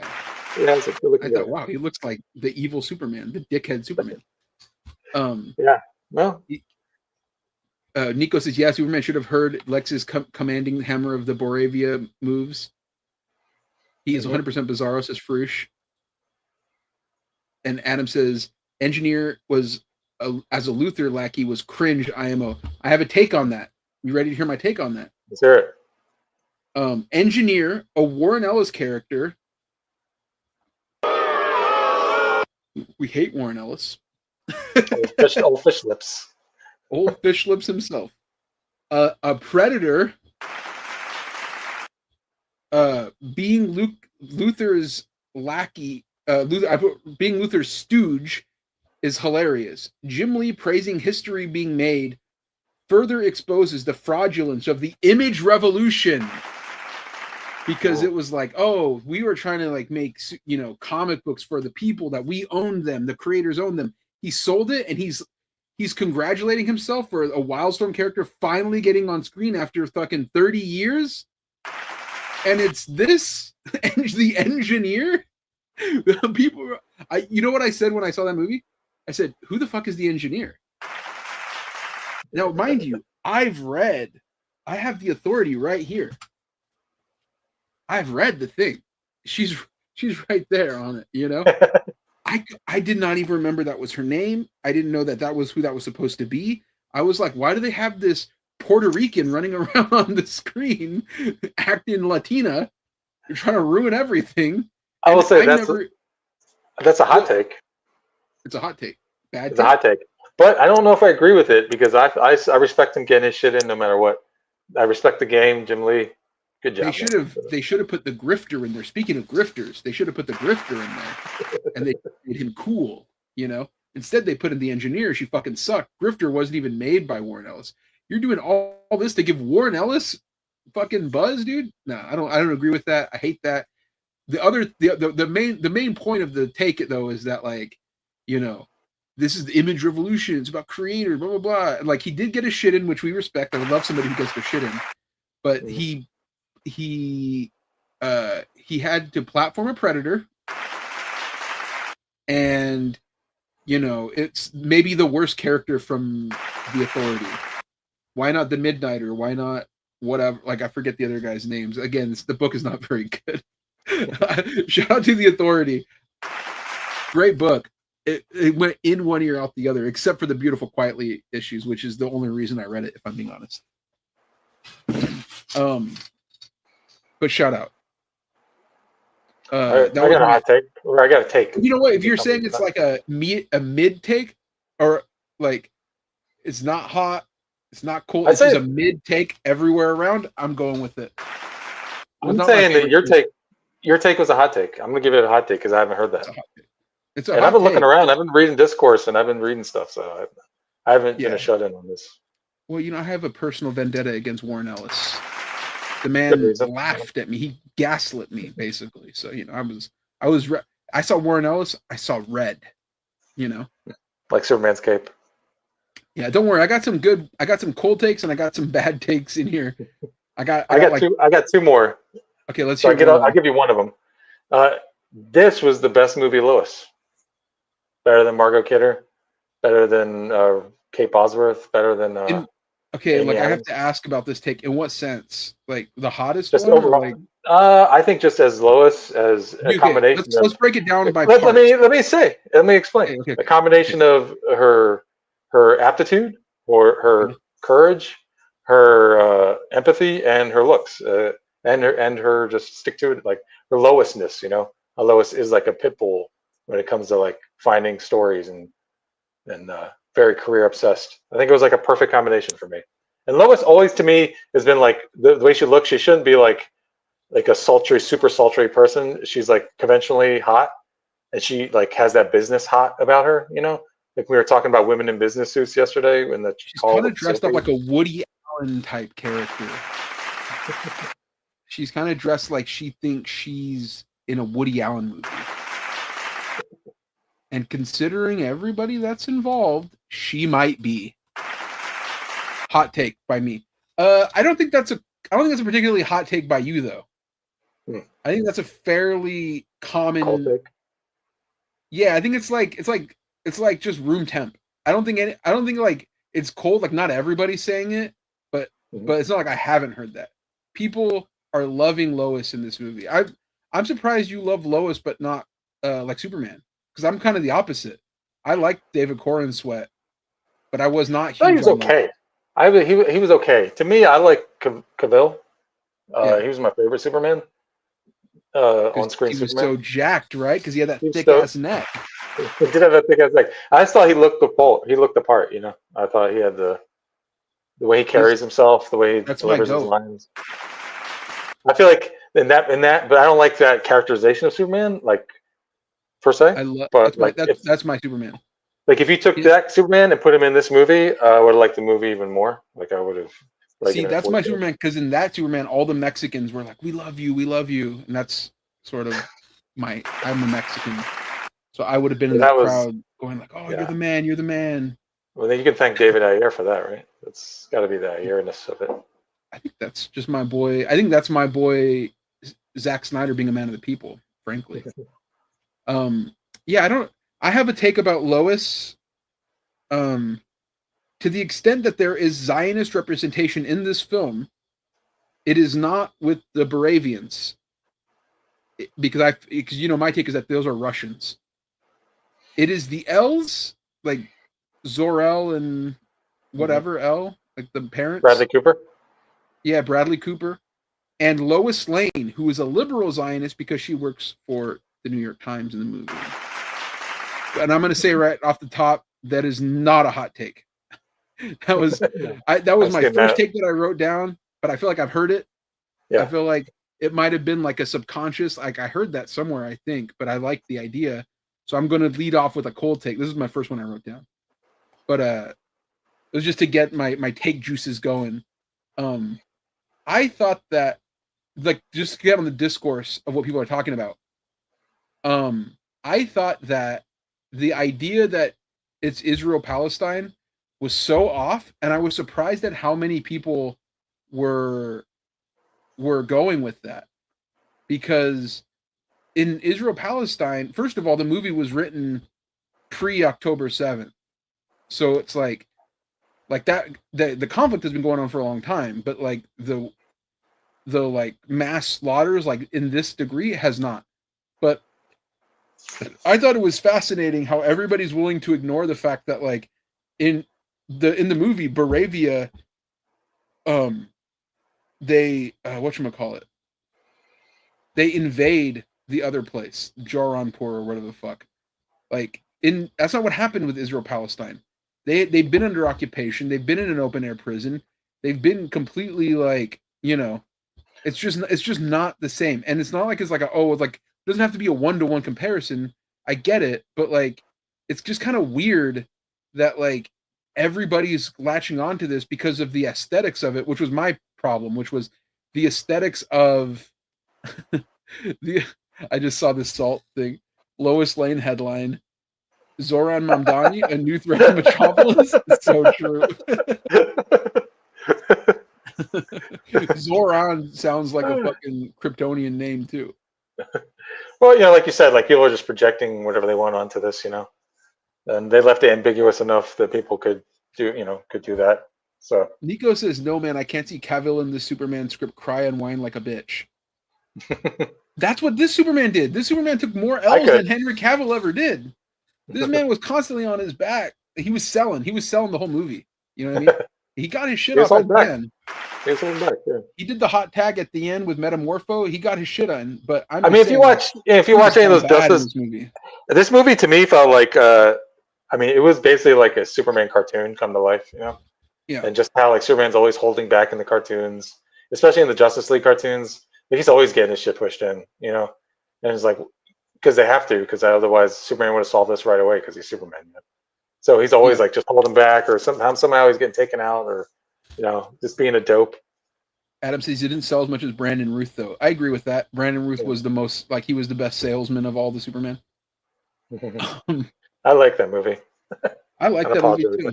I was in on it when I saw it, and then I remember I left the theater, and everybody was like, "The movie was trash. The movie fucking sucked." And I was like, "Did we watch the same movie? That movie was sick as fuck." Yeah, and that Lex Luthor was truly evil, Yeah. So was the director, though. Here's another take, sort of similar with like another politics take, which are the worst kind of takes. This is not a political show.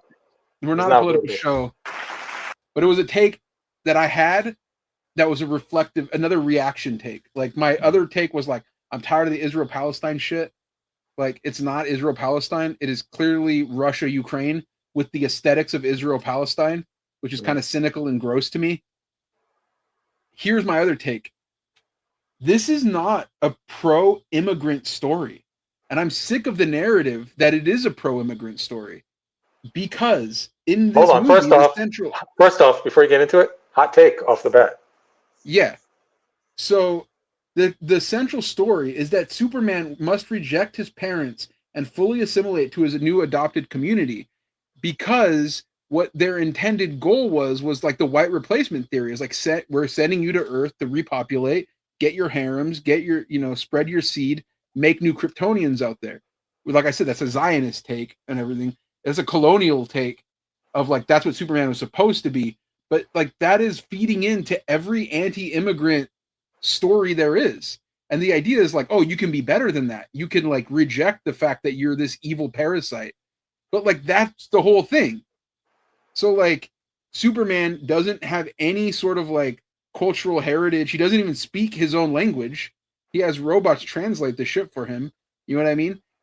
There's no pride in him being Kryptonian like there was in Man of Steel. And I thought that it was kind of like a lib ass fucking pro-immigrant story where it's not actually pro-immigrant. It's like pro-immigrant if you're willing to be part of the in group. You know what I'm saying? This is me, the son of immigrants, coming as identity politics. I'm playing the identity politics card. By the way, the UFW followed me on Blue Sky. Isn't that special? That's good. Because of my sweet Superman. I mean, my family came here in 1940, so we're not. Salt says Superman's poor cousin is ashamed of being Kryptonian. She's drinking herself to death like my Irish ancestors. I'll say okay. That too. I hated that. I hate that she's just like a drunk. The way she was talking at the end, I was like, man. Can I be honest? My favorite part of the movie.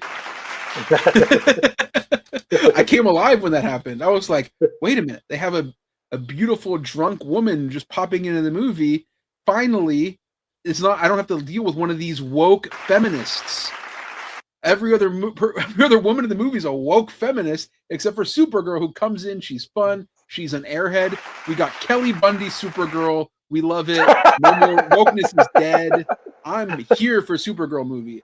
I'm out on Lois Lane because she's a feminist and she's woke. This is a Manosphere podcast, by the way. Bet USA, if you want, we'll start talking about over and under. You know what I mean? Win totals. We got to get into that bullpen soon. We're going to get so much time on the show. Doug says, I joined late. Yeah, it is kind of an adoption assimilation story. Eh? Like, and here's my thing about this and the Israel-Palestine thing is I don't really care because I think it's a net positive if people say it's a pro-immigrant story, if it's a pro-Palestine story. Like, these are issues I agree with, and the fact that there's like a marginal difference in the way I would do it and the way they would do it is like kind of like I don't really care that much. Like, that's not why I gave it a low rating. It's not because like I don't like the politics of the movie. They're not like purely how I would do it, right? Like, if they did it how I would do it, like I did it. Like, I did that, not Superman story where he goes and he like kills all these ICE agents and releases like, these migrants to go marching down the street, which is why the UFW followed me. I would say this, they're not. Yeah, this is a kids movie. They're not going to be me. Like, I'm a lunatic. They're going to be James Gunn. They're making the movie. And they would never let you make that movie. Yeah, they would never let you make that movie. No, and I don't think James Gunn wants to make that movie. That's the other thing. No, like, I don't think James Gunn wants to make that movie. But it's fine. Like, I'm willing to. I would say, just if I'm going to be devil's advocate, or at least give it a little grace, I would say the fact that like in this big budget tentpole movie that's supposed to launch this whole new DCU, that they actually attempted to do anything remotely like political was I'll give them credit for that, because like they could have easily just done the big, and I would have probably enjoyed it more if it was the big science fiction-y thing. But just in theory, like if we're speaking of political, like trying to send a message, I mean, he did try, as ham-fisted and half-baked as it was. Like, my problem with it though is that like you can do a science fiction story with those ideas that it's like part of it. You know what I mean? Yeah, you just have to be a better writer to be able to do that. It's right. So like, I'm not even saying like, Yeah. My point is like I'm not mad at it. Like you know me, like I like right-wing movies that have like bad politics that are good movies. Like Kinjite, Forbidden Subjects. Great movie. Horrible And I'm not politics. even saying that I mean, to me, when I watched that whole thing, like I even wrote in my review, I felt a wave of cynicism and disgusting, like just disgusting feelings as like, you know, they saved the day, the Justice Gang at the end, and they stopped the genocide, and everyone's happy and celebrating. And I just keep thinking about all the shit I see on my phone every day of like dead babies and shit. And I'm like, oh yeah, this is great. Like you're having this fancy happy ending in this fantasy world that you fucking manifested, but like in reality, that's not what's happening, and that's not going to happen. So like, what the fuck? Why would you even put that in this movie? Like, see, like that kind So of thing is like the thing that I don't mind because like I don't mind you saying like there's a better way out. Like you know what I mean? Like I don't mind that. But my no, problem but with it is the just problem that is like what the way they chose to interpret it with, like you said, having one side be brown people and the other side be white. It was like yeah. it was cheap, and I agree with that. I found that distasteful and fucking. Here's a take that I have related to that. Killing the random Muslim halal dealer was incredibly cynical and gross. Yeah. Like why was that in the movie? Like this is a fun movie, and then have to see this poor guy who they're like torturing, and they fucking shoot him in the head, and like at the end, it's like, oh, we want to thank this guy's the true hero, because why? Like because he held out, like telling Lex Luthor what he wanted to hear for like 10 minutes longer than it took for Luthor to figure out what he wanted. Like I don't know, it was like that felt like the kind of like weird misery porn that like I kind of hate. It's just like it's like a fridging of a character. That's like when they would kill off the woman to make the hero more sympathetic.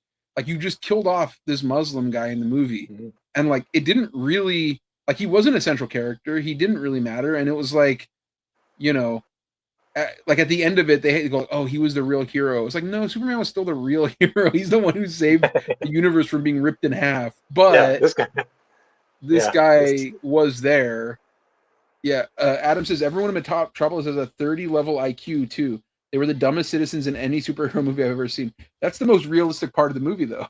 The fact that like the media would switch between one thing to another and it would completely change public perception on a dime. Yeah, like that was maybe the most realistic thing. But that was the other thing is like when I'm watching that, I hated the way in the context of the movie there was like the Michael Ian Black character who was like the Fox News guy, and he was like the one who was like saying like fuck Superman, blah blah blah. And then every other news station was like a straightforward journalist, like straightforward media coverage that was like unbiased. They were just like giving what they thought was the straight news. What world is that? You know what I mean? Like currently we live in one where we have a polarized media complex, and then CNN, which is just like they're just doing like cockfights every night where they have both sides just like fighting for no reason. You know what I mean? Like nobody's interested in the actual truth of it. Salt says I did like I like the monkey trolls, so the monkey computer trolls. That was pretty funny. Salt says Metropolites are dumb as hell in the Lester movies too, and they're all falling into open sewer drains, and I love it. He also said, drives me crazy when they kill a character like that, but he doesn't get any kind of funeral or real remembrance later. He got an article in the Daily Planet, the paper of record, which by the way, if all that happened and like the front page story was like, oh, this one guy died, there had to be hundreds of deaths in that movie. It was a real like the death of one is a tragedy, the death of hundreds is just a statistic kind of deal, Yeah. Like, how are you telling me that all those people survived? Like, the universe was getting ripped in half. No, more than one person died. More Baravians died too, by the way. Baravians who were just doing what they were told by their government. I have a question that wasn't clear for me on those like raptors or whatever they were calling them they sicked on Superman at the end. Were those people in suits? Yeah, he was thrashing those things too. Dude, yeah, I was like, he killed all those. He had to have killed all those people, right? Like, yeah, and at the end, Hawkgirl's like, that's the difference between me and Superman. Like, I kill people or whatever, and I'm like, yeah, he really? might have killed a couple people. He was just ripping the heads off of some dudes not that long ago. Yeah, and he definitely killed Ultraman, right? I mean, probably. He's barely a person. Yeah, okay. He had a weak neck, so it was easy to snap in half. You imagine Henry Cavill Superman sees this Superman with that little neck, dude? He's twisting that shit. He's doing a 1080 with that neck. He's flipping that shit like 8 times, dude. What are you talking about? All right, I got a hot take. Okay. Oh, wait. One of my takes. The immigrant story. You said that was a hot take, but yes. I haven't heard it, and the way you explained it, I think it's a good take. W me. I'm finally on the board. Okay, let me hear your last one because I still got a bunch. Sure. This one will probably go quick. This movie proves that Black Adam did indeed change the hierarchy of the DCU. That's a long round of applause. Now, why did it prove that? How did it prove that? Because if Black Adam never wouldn't have bombed, this movie never, like, I guess it maybe didn't prove it. It just kind of solidifies that it did change the hierarchy of the DCU. Cemented it, because going forward, this is the Gunverse. And if Black Adam would have done anything, it probably, who knows? Because they brought Cavill back for that end credit scene. They were ready to run it back and do the whole thing. But then I'm happy that the Snyderverse is done. That way I don't have to just like I love Zack Snyder's work, obviously. He's one of the talented filmmakers of our generation. But I want that Luca Guadagnino Sergeant Rock. Partially, I went to go see this movie was sort of a short-term investment for a long-term goal of a Luca Guadagnino Sergeant Rock movie. Big shout out, huge shout out to James Gunn for potentially giving me Luca Guadagnino Sergeant Rock. So is this a hot take? I think I might have heard this before. I don't think it's that hot, but I think it's a good take. Okay, I'll take it. I'll take it. So I'm going to give you a take that I don't think is that hot, but that I think is really good, and we can sort of expound on it. Frush says, pour one out for Jared Leto Joker. Don't worry, he's coming to Tron. The joke's on you. Leto is going nowhere. So I found the movie and this music to be a disaster, a disgrace. Songs were what made the James Gunn Marvel movies stand out. Songs should have been a priority. And here are some of the songs that I think they should have used to make this movie pop off, maybe even be a 2.5-star movie for me. Maybe even a 3-star movie. Okay? So I'm going to give you some songs. Well, first of all, that take is like mid, right? It's like not that good. It's a mid take. It's not that good of a take because I have seen some people say the music was mid. But it's not a cold take. I would say it's a medium take. It's a medium take. And also, I think a lot of people got fooled by the soundtrack, like the John Williams score, like playing with a guitar. Yeah. Oh, it's so great. The score sucked. Everyone's going crazy over that punk rocker song at the end. I hate that song. I want to vomit when that song started playing. And every time they brought up the Mighty Crab Joys, I wanted to hit somebody. And I got to tell you, at the theater that I went to, there was a family. They picked all the seats around me. So there were lots of people that I was ready to hit too.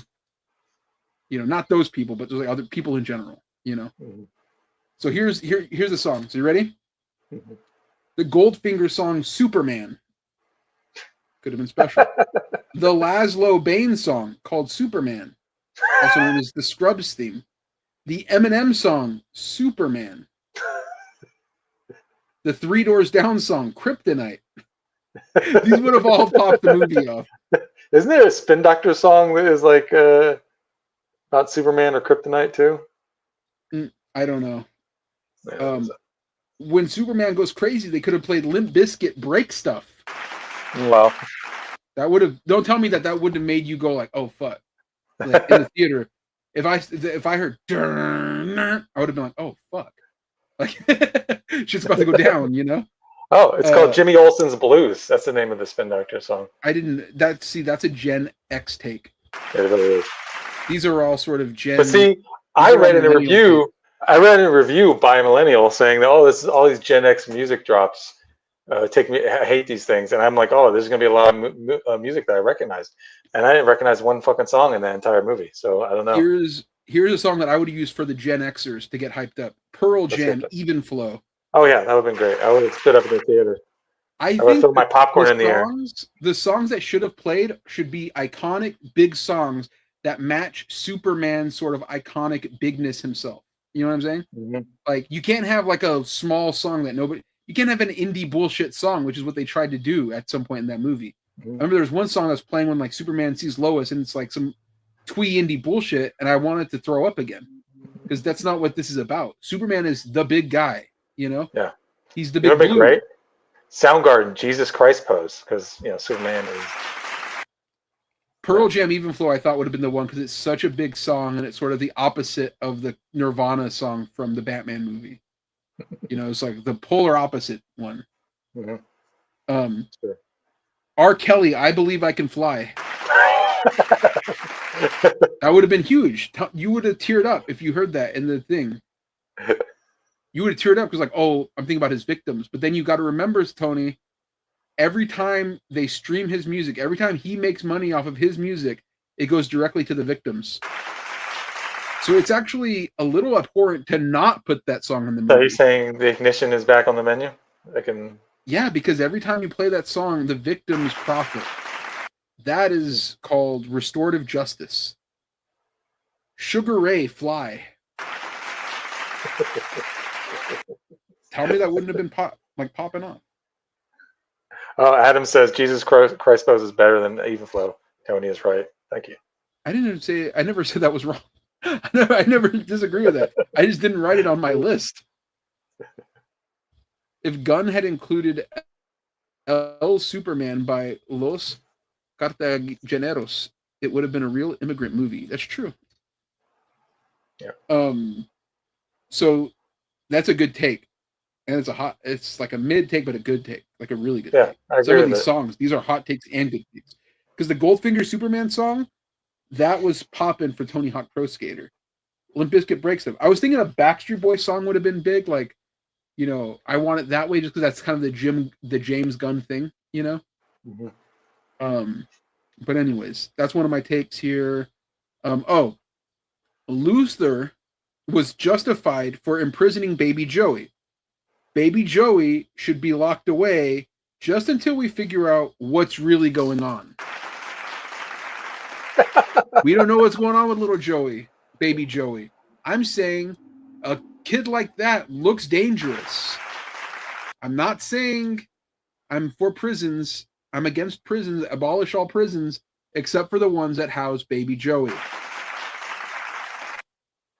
Is that a hot take or it's a hot take?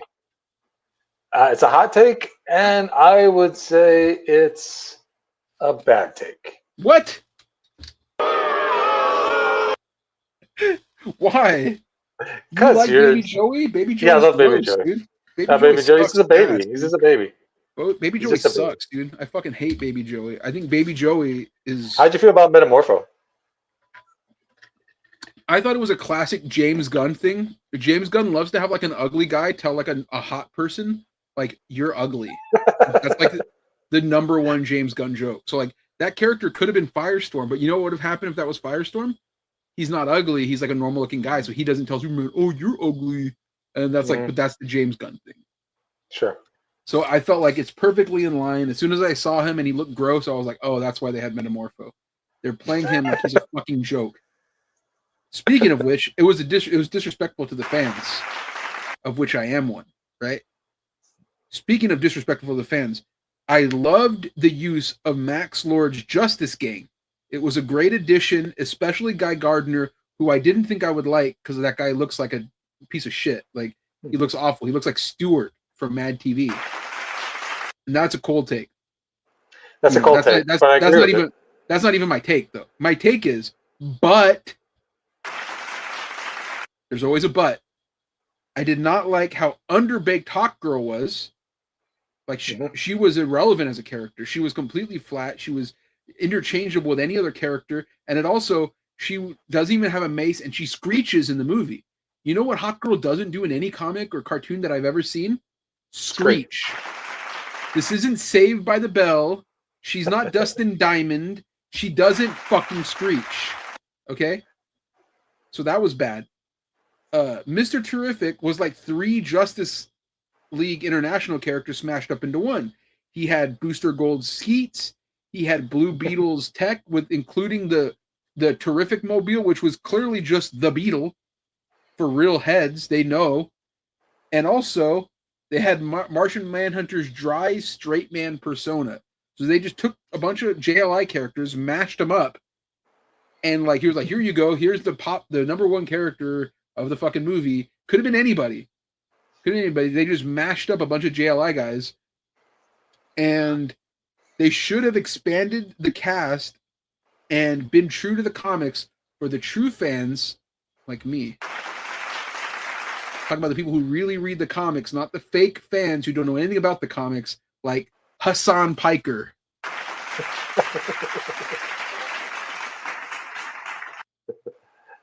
I've got another hot take. Wait, hold on. But you haven't told me if my take was good though. Yeah, I think it's a good take, and it's a cold take. What? I've heard people praise.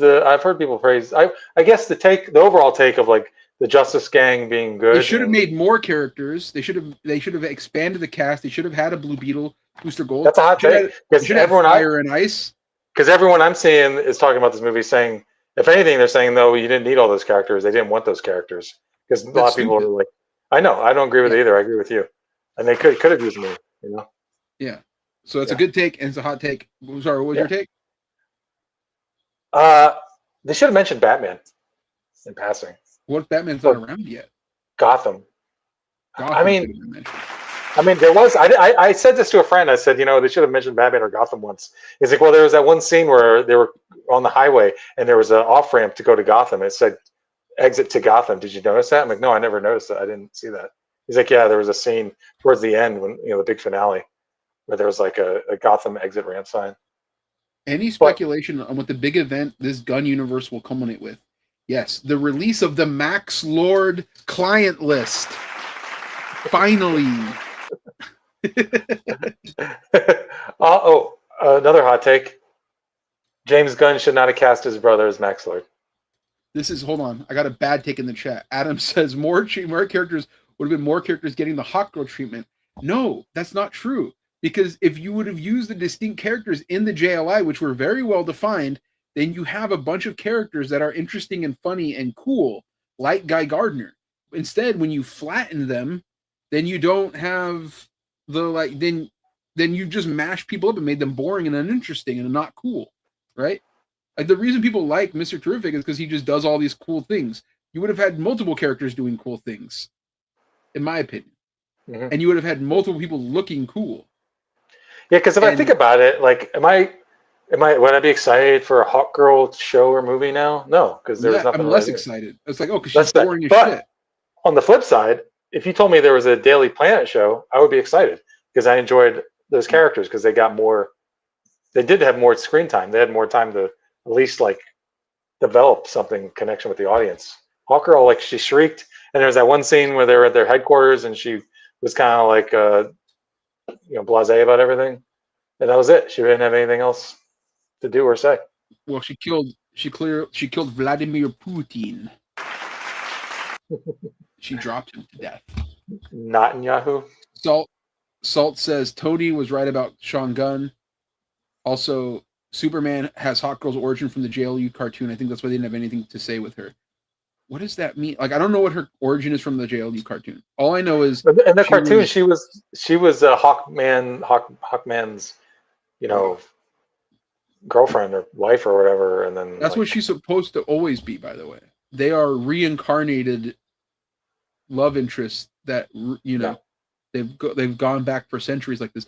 But she was also an alien in everything. Salt says, "Oh, Superman has Hawk Girl's origin. I see. She was sent to Earth to destroy it in that show. Yeah, because in the show, Hawkman doesn't exist yet in the show, and then during the show, he gets reincarnated, and then because she's having a relationship or a situationship with Green Lantern, John Stewart, and this guy gets reincarnated, so there's like a love triangle. Yeah, which is cool. Yeah, sort of a Twilight sort of situation. Yeah, I didn't know that because I didn't watch a lot of those cartoons. If I'm being honest, I was too old. But I did read a lot of Hawkman comics, so I was a little bit. I was like, why are they so like anti-alien? They're not noticing that she's an alien, you know, or like she should be. I bet she's not. She apparently is a fucking hawk. They don't know what the fuck they're doing with this character. Well, It's all over and the like place. in the cartoon, the Hawkman gets reincarnated into an Earthling. You know, so he like he like takes over the body of an Earthling. So maybe they did that with her, so she's not an alien technically. I think I have one more take. Yep, I have one more. You want to hear it? Yeah. Ma and Pa Kent should have been hog farmers. Just like me. I feel like in this movie, I don't even know what kind of agriculture they're doing. I feel like, what are they even growing over there? I know they live in the worst part of America, the flyover states. They don't live in California, so they're not growing real agriculture that people actually like to consume. They're growing probably soy or corn, which is very appropriate because everybody in this movie is soy and corny. So what's going on? They should have been hog farmers. That would have made the movie better. We could have had some good hog content. I could have seen some beautiful pigs. But instead, I had to watch that whole movie, not see a single pig. And I had to watch all these farms with no pigs on them, which is shitty. I would say that's a hot take. It's a hot take. That's a hot Nobody take. said it. Now, I don't know if I agree with that take because do they have hog farmers in Kansas? What? Do they have hog farmers in Kansas? I don't know if they do that. Yeah, they have hog farmers everywhere. Hogs are one of the great staples of sort of. Yeah. I didn't need to be hog farmers. I don't agree. Yeah. I think in Kansas they should be doing corn and soy and shit like that. So we got into a little bit of a heated conversation, not between each other, but with Tamara yesterday, because we were saying that they sounded like idiots. I didn't say that. I said the mom sounded hella Southern, and I didn't think people from Kansas sounded like that. Yeah. And you said she sounded like an idiot because you took the next. Well, but here's the thing: is I didn't think she sounded Southern. I was like, to be clear, Tamara was she was so mad at you that she was attaching things that I didn't even say to what I said, which was she sounds like a fucking dummy. You know what I mean? I was like, all of them were like, oh God, Superman, we love you. We just go do the right thing, son. No, don't do the right thing. That's it. Go get a harem. Listen to your real parents, not these dopes that brought you up. Not these hicks, these Southern hicks. What do they know about you and they could not comprehend the things that you've got going on. You know what I mean? It actually would be better for the planet Earth, if we had Kryptonians, not if we had just another dumbass from Kansas. We have too many of those. Well, Adam says that hog farmer take is the most accurate take of the show so far. Wow. I'm not surprised, because I'm really good at takes. Frush says, big shift from Diane Lane. I feel like the fact that they made her so hot, you know, it shows that it's another feminist thing.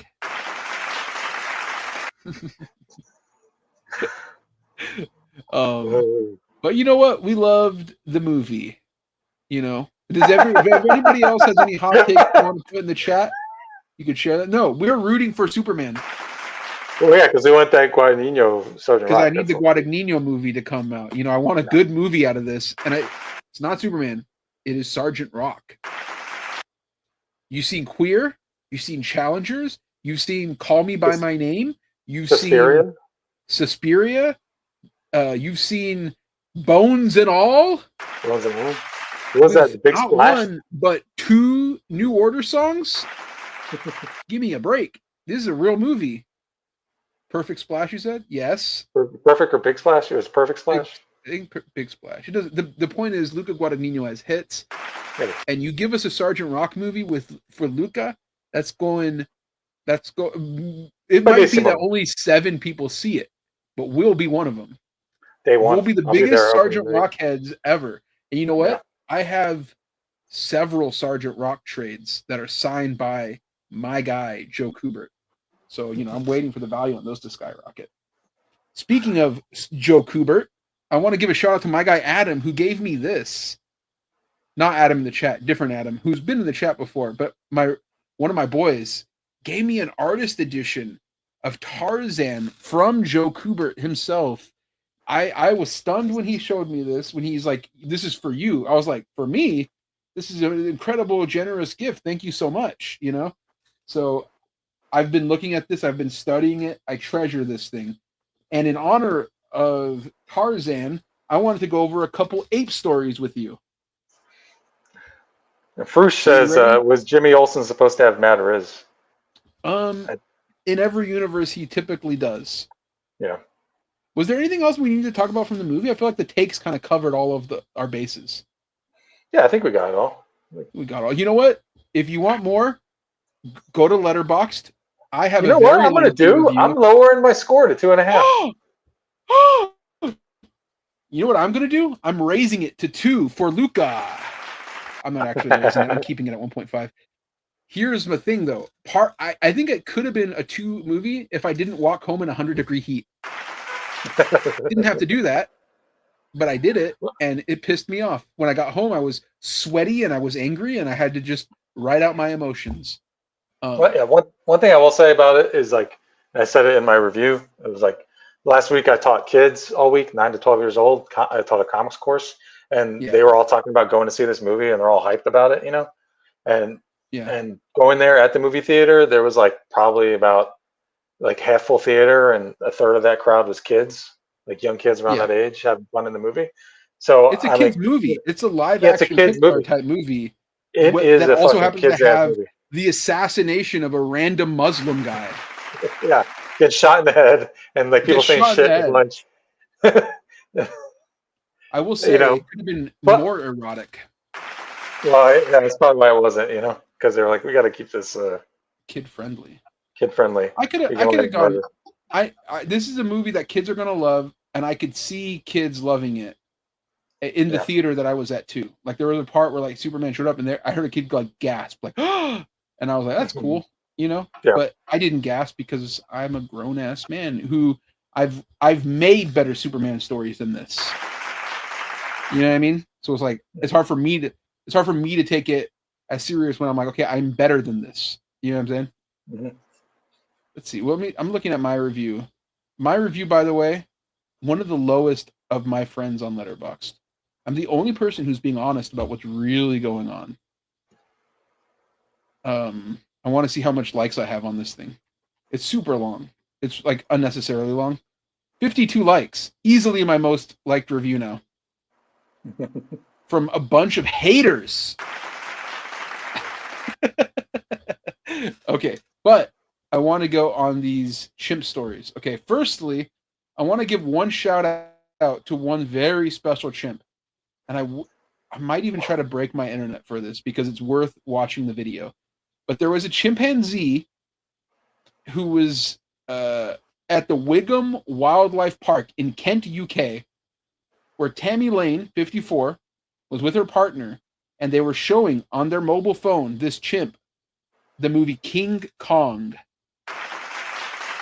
And it was completely engrossed. There's a video of it where the chimp is like locked the fuck in, and I was like, that's like a chimp after my own heart. I love this chimp.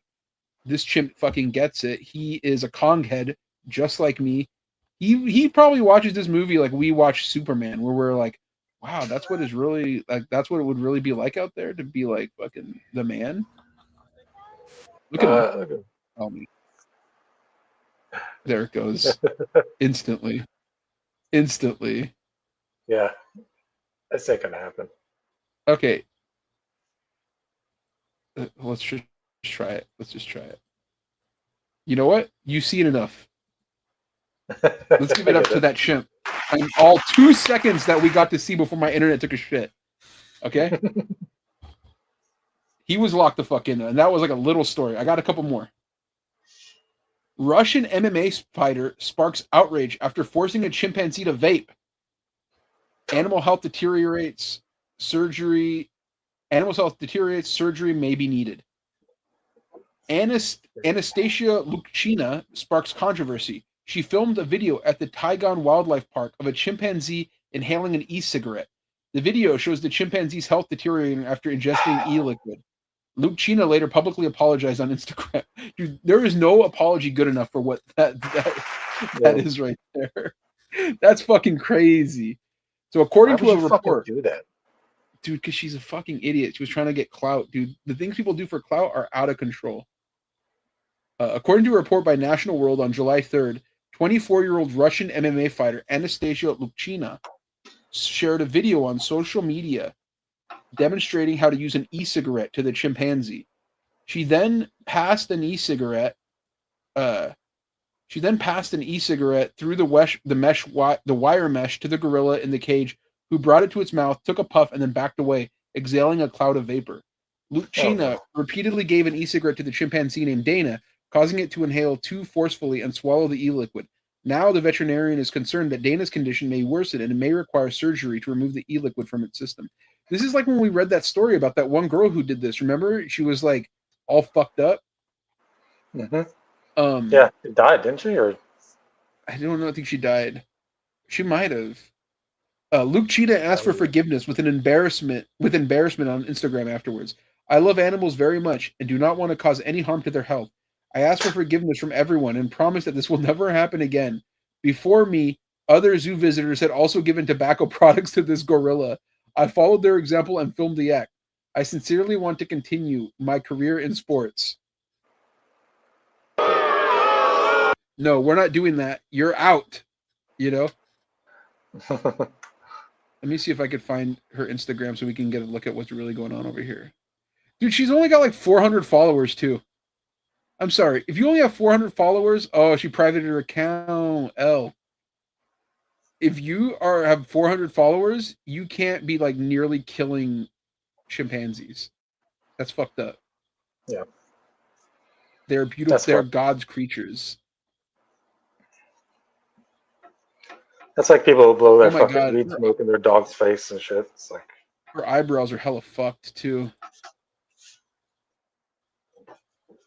Oh, fucker. I don't know what's going on in Russia, but this is severely disgusting what I'm seeing here. Hold on. I'm gonna risk my internet for this again. What is this, dude? What is going on? What? She's got the henna tats. This is her. Boy. This is her right before she gave this e-cig to the chimp. Dumbass. At the same time, zoo staff reported that Dana's condition has deteriorated. They stated that she is not eating and can hardly stand up. Veterinarians suspected she may have inhaled an excessive amount of concentrated e-cig liquid and arranged for a surgery to remove it. Social media users and animal rights activists have been attacking Lucian for her actions. The park is at the same place last month where Oleg Zubkov, the director of the Taigan Lion Park, was bitten on the throat while feeding his lions. All right, well, so there's exciting things happening at that zoo specifically. Russia's crazy, man. What the fuck? It's just nothing is ever normal there. It's just... Yeah, this is why I needed Superman to liberate them. So Ozzy Osbourne, did you see that he had his retirement tour? Yeah, I saw Mark Maron posted something about it on Instagram, giving him props because he quit out. He decided to quit while he still could. Well, like, I wish more people. This man couldn't even walk. He was sitting in a chair the whole time. He literally couldn't. He should have retired. He's not well. He's not well. But shout out to Mark Maron, who did retire when he was still able. Can enjoy his life and his legacy, of which we are part of it, because we're part of the Mark Maron sphere, the bro. We're what the fuckinistas. The manosphere. Fresh from his retirement concert with Black Sabbath at the weekend, Ozzy Osbourne has announced a new project, a visual art collaboration with chimpanzees. Ozzy Osbourne is a keen amateur painter, and for his latest works, he painted multicolored base coats onto 5 canvases, with the chimpanzees then adding daubs of their own. The finished abstract expressionist works are being sold at auction to raise money for Save the Chimps, a sanctuary in Florida for chimpanzees. who have been Wow. rescued from animal testing labs, poorly run zoos, and wildlife traffickers. He says, I paint because it gives me peace of mind, but I don't sell my paintings, Osborne said. I've made an exception with these collaborations as it raises money for Save the Chimps. His wife, Sharon, also added, chimps are our closest relatives in the animal kingdom, and I'm really proud of Ozzy for helping look after them. There's some good photos with Ozzy and his You know what? Fuck her though. Yeah, she sucks, right? She sucks. She sucks. She was the one who was all mad at Kneecap for the Glastonbury show. Yeah, she's trash. Here's Ozzy with his chimp paintings. Look at our boy. Yeah. Those are beautiful work. Yeah, fantastic. I wonder how they rate against Trump's drawings. I would love to do a portfolio review, but my girl, I forget her first name. Something Tucker needs to get me back. We were in close communication for her to drop the story, but I said I need the photos so I could do the portfolio review. Mm-hmm. But I can't do that, Ramon. You can't even remember my first name. He Andrew Schultz might be able to get it out there. What's that? Andrew Schultz might be able to get the drawing to drop. He's America's #1 journalist. Yeah. Osborne is now settling into retirement, having concluded his performing career in spectacular style on Saturday night. He performed 2 sets on the conclusion of Farewell Concert to Back to the Beginning, first solo, then with the reunited Black Sabbath. It's so good to be on this fucking stage. You have no idea, he told the crowd, performing seated in a giant bat-adorned throne. I've been laid up for 6 years and you've got no idea how I feel. Thank you from the bottom of my heart. The auctions for Osborne's collaborative chimpanzee paintings is open now with bids for each artwork starting at €1,000. The guests at that show was crazy though. Metallica, Slayer, Guns N' Roses, famously Disturbed, who got booed. Good. Who got booed and booed out the building. Okay. Here's the last one. Chimpfluencers are sticking grass in their ears and butts as the latest viral trend. That's right, chimpfluencers. These are the chimps that have the most motion. If chimpanzees had access to TikTok, the platform might soon be flooded with videos of chimpfluencers wearing grass in their ears and butts, the latest trend going around the chimp sanctuary in Africa. In August 2023, at the Chimfunshi Wildlife Orphanage Trust Sanctuary in Zambia, a trend-setting chimp named Juma was seen sticking a piece of grass into his ear, deep enough to stay down there on its own. Within a week, the fad went viral as 4 other chimps in the group started copying his unusual accessory. Not to be outdone, later in the month, Juma debuted a risque variation. He inserted a blade of grass into his rectum and left it dangling. This unorthodox trend also caught on, with 5 other chimps adopting the strange new fashion. The behavior fascinated researchers observing the captive chimpanzees. The grass didn't seem to serve a biological purpose. They weren't scratching itchy ears or butts, for example. Instead, the team hypothesizes that it may serve a social purpose. By copying someone else's behavior, you show that you notice and maybe even like that individual. So it may help you strengthen social bonds and create a sense of belonging within the group, just like it does in humans, says Edwin van Leeuwen, biologist at the Utrecht University in the Netherlands. Intriguingly, the event wasn't the first time Chimfunshi chimps had decorated their orifices with grass. The original trendsetter named Julie started the whole grass and ear thing way back in 2010, which caught on with several other chimps. The behavior continues to this day among the group, even after Julie's death.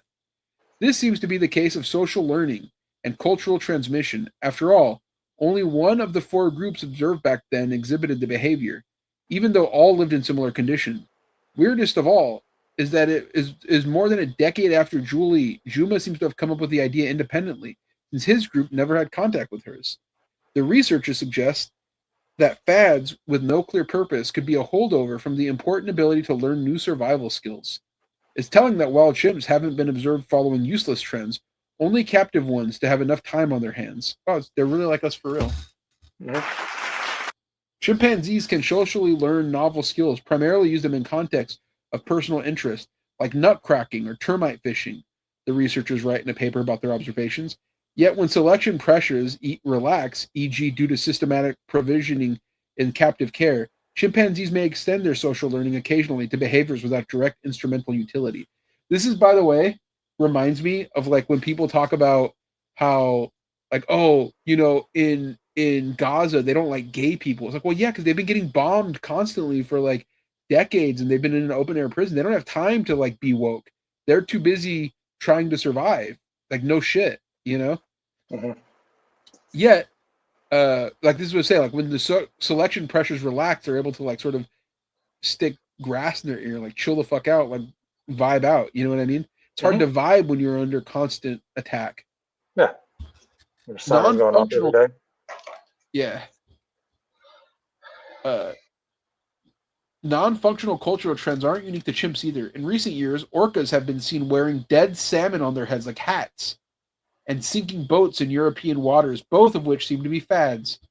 A group of wild Indo-Pacific bottlenose dolphins in South Australia started tail walking along the surface of the water after one of them observed captive dolphins that had been trained to do that trick. Wild dolphins continue to perform the feat for decades afterwards, indicating that the trend had been passed down culturally. Studying animal cultures could help teach us more about our own. After all, is sticking grass in your butt really that different from planking or eating laundry detergent pods? You know what? Dolphins, that doesn't impress me. Win a playoff game. That'll impress me. Hot take and good take. Yeah. But that was it. That was that was my chimp news for the week. What'd you think? I dig it. I dig the chimp news. Yeah. Well, you know, I'm sure by next week we'll find some other news to mine. You know, there's a lot going on in this world. Well, as long as we're not still talking about Epstein, because no one's talking about that guy anymore. You know? Epstein's old news, baby. Nothing even matters about Epstein. He didn't accomplish much in life, or he was insignificant for life. Yeah. Well, on that note, we've been going now for 2 hours and 15 minutes, like we always do. We want to thank everybody for joining in the chat. Everybody who's been joining, watching. Thank you so much. Really appreciate you joining us. Thank you for, you know, helping the show out as usual. You know, if you like the video, make sure to like, you know, hit the like button and subscribe. You know, this is after all the #1 comics podcast where we don't talk about comics, we don't talk about politics, because those two things are bad. Yeah. We talk about non-controversial things like apes. Tony, you got anything to tell people about? No, I don't feel like plugging anything. I don't got nothing to plug right now. I think I'll have stuff soon, but I don't know when. So yeah, I did wrap up some covers for a company that'll be announced probably next month. But I'm sure I'll be around to let people know by then. So whatever. Well, you know what's gross? You know what's gross? People who just promote their shit all day long. You know, it's just like kind of gross. Yeah. You're not saying anything of substance, not anything going on in the world. You're just promoting your shit all the time, and I feel like it's just shows character and motive. Many such cases in this industry of ours, bro. There's a lot of people who are afraid to say what really matters in the world. They just want to talk about trivial bullshit. Not us, though. We talk about sports. Anyways, thank you all for joining us. Have a good week. See you next week. And thank you for sticking with us, even though we had a 2-week break that we needed because fireworks and extreme heat prevented us from being here. Yeah. Thanks again, though, everyone. We'll catch you next time. Peace.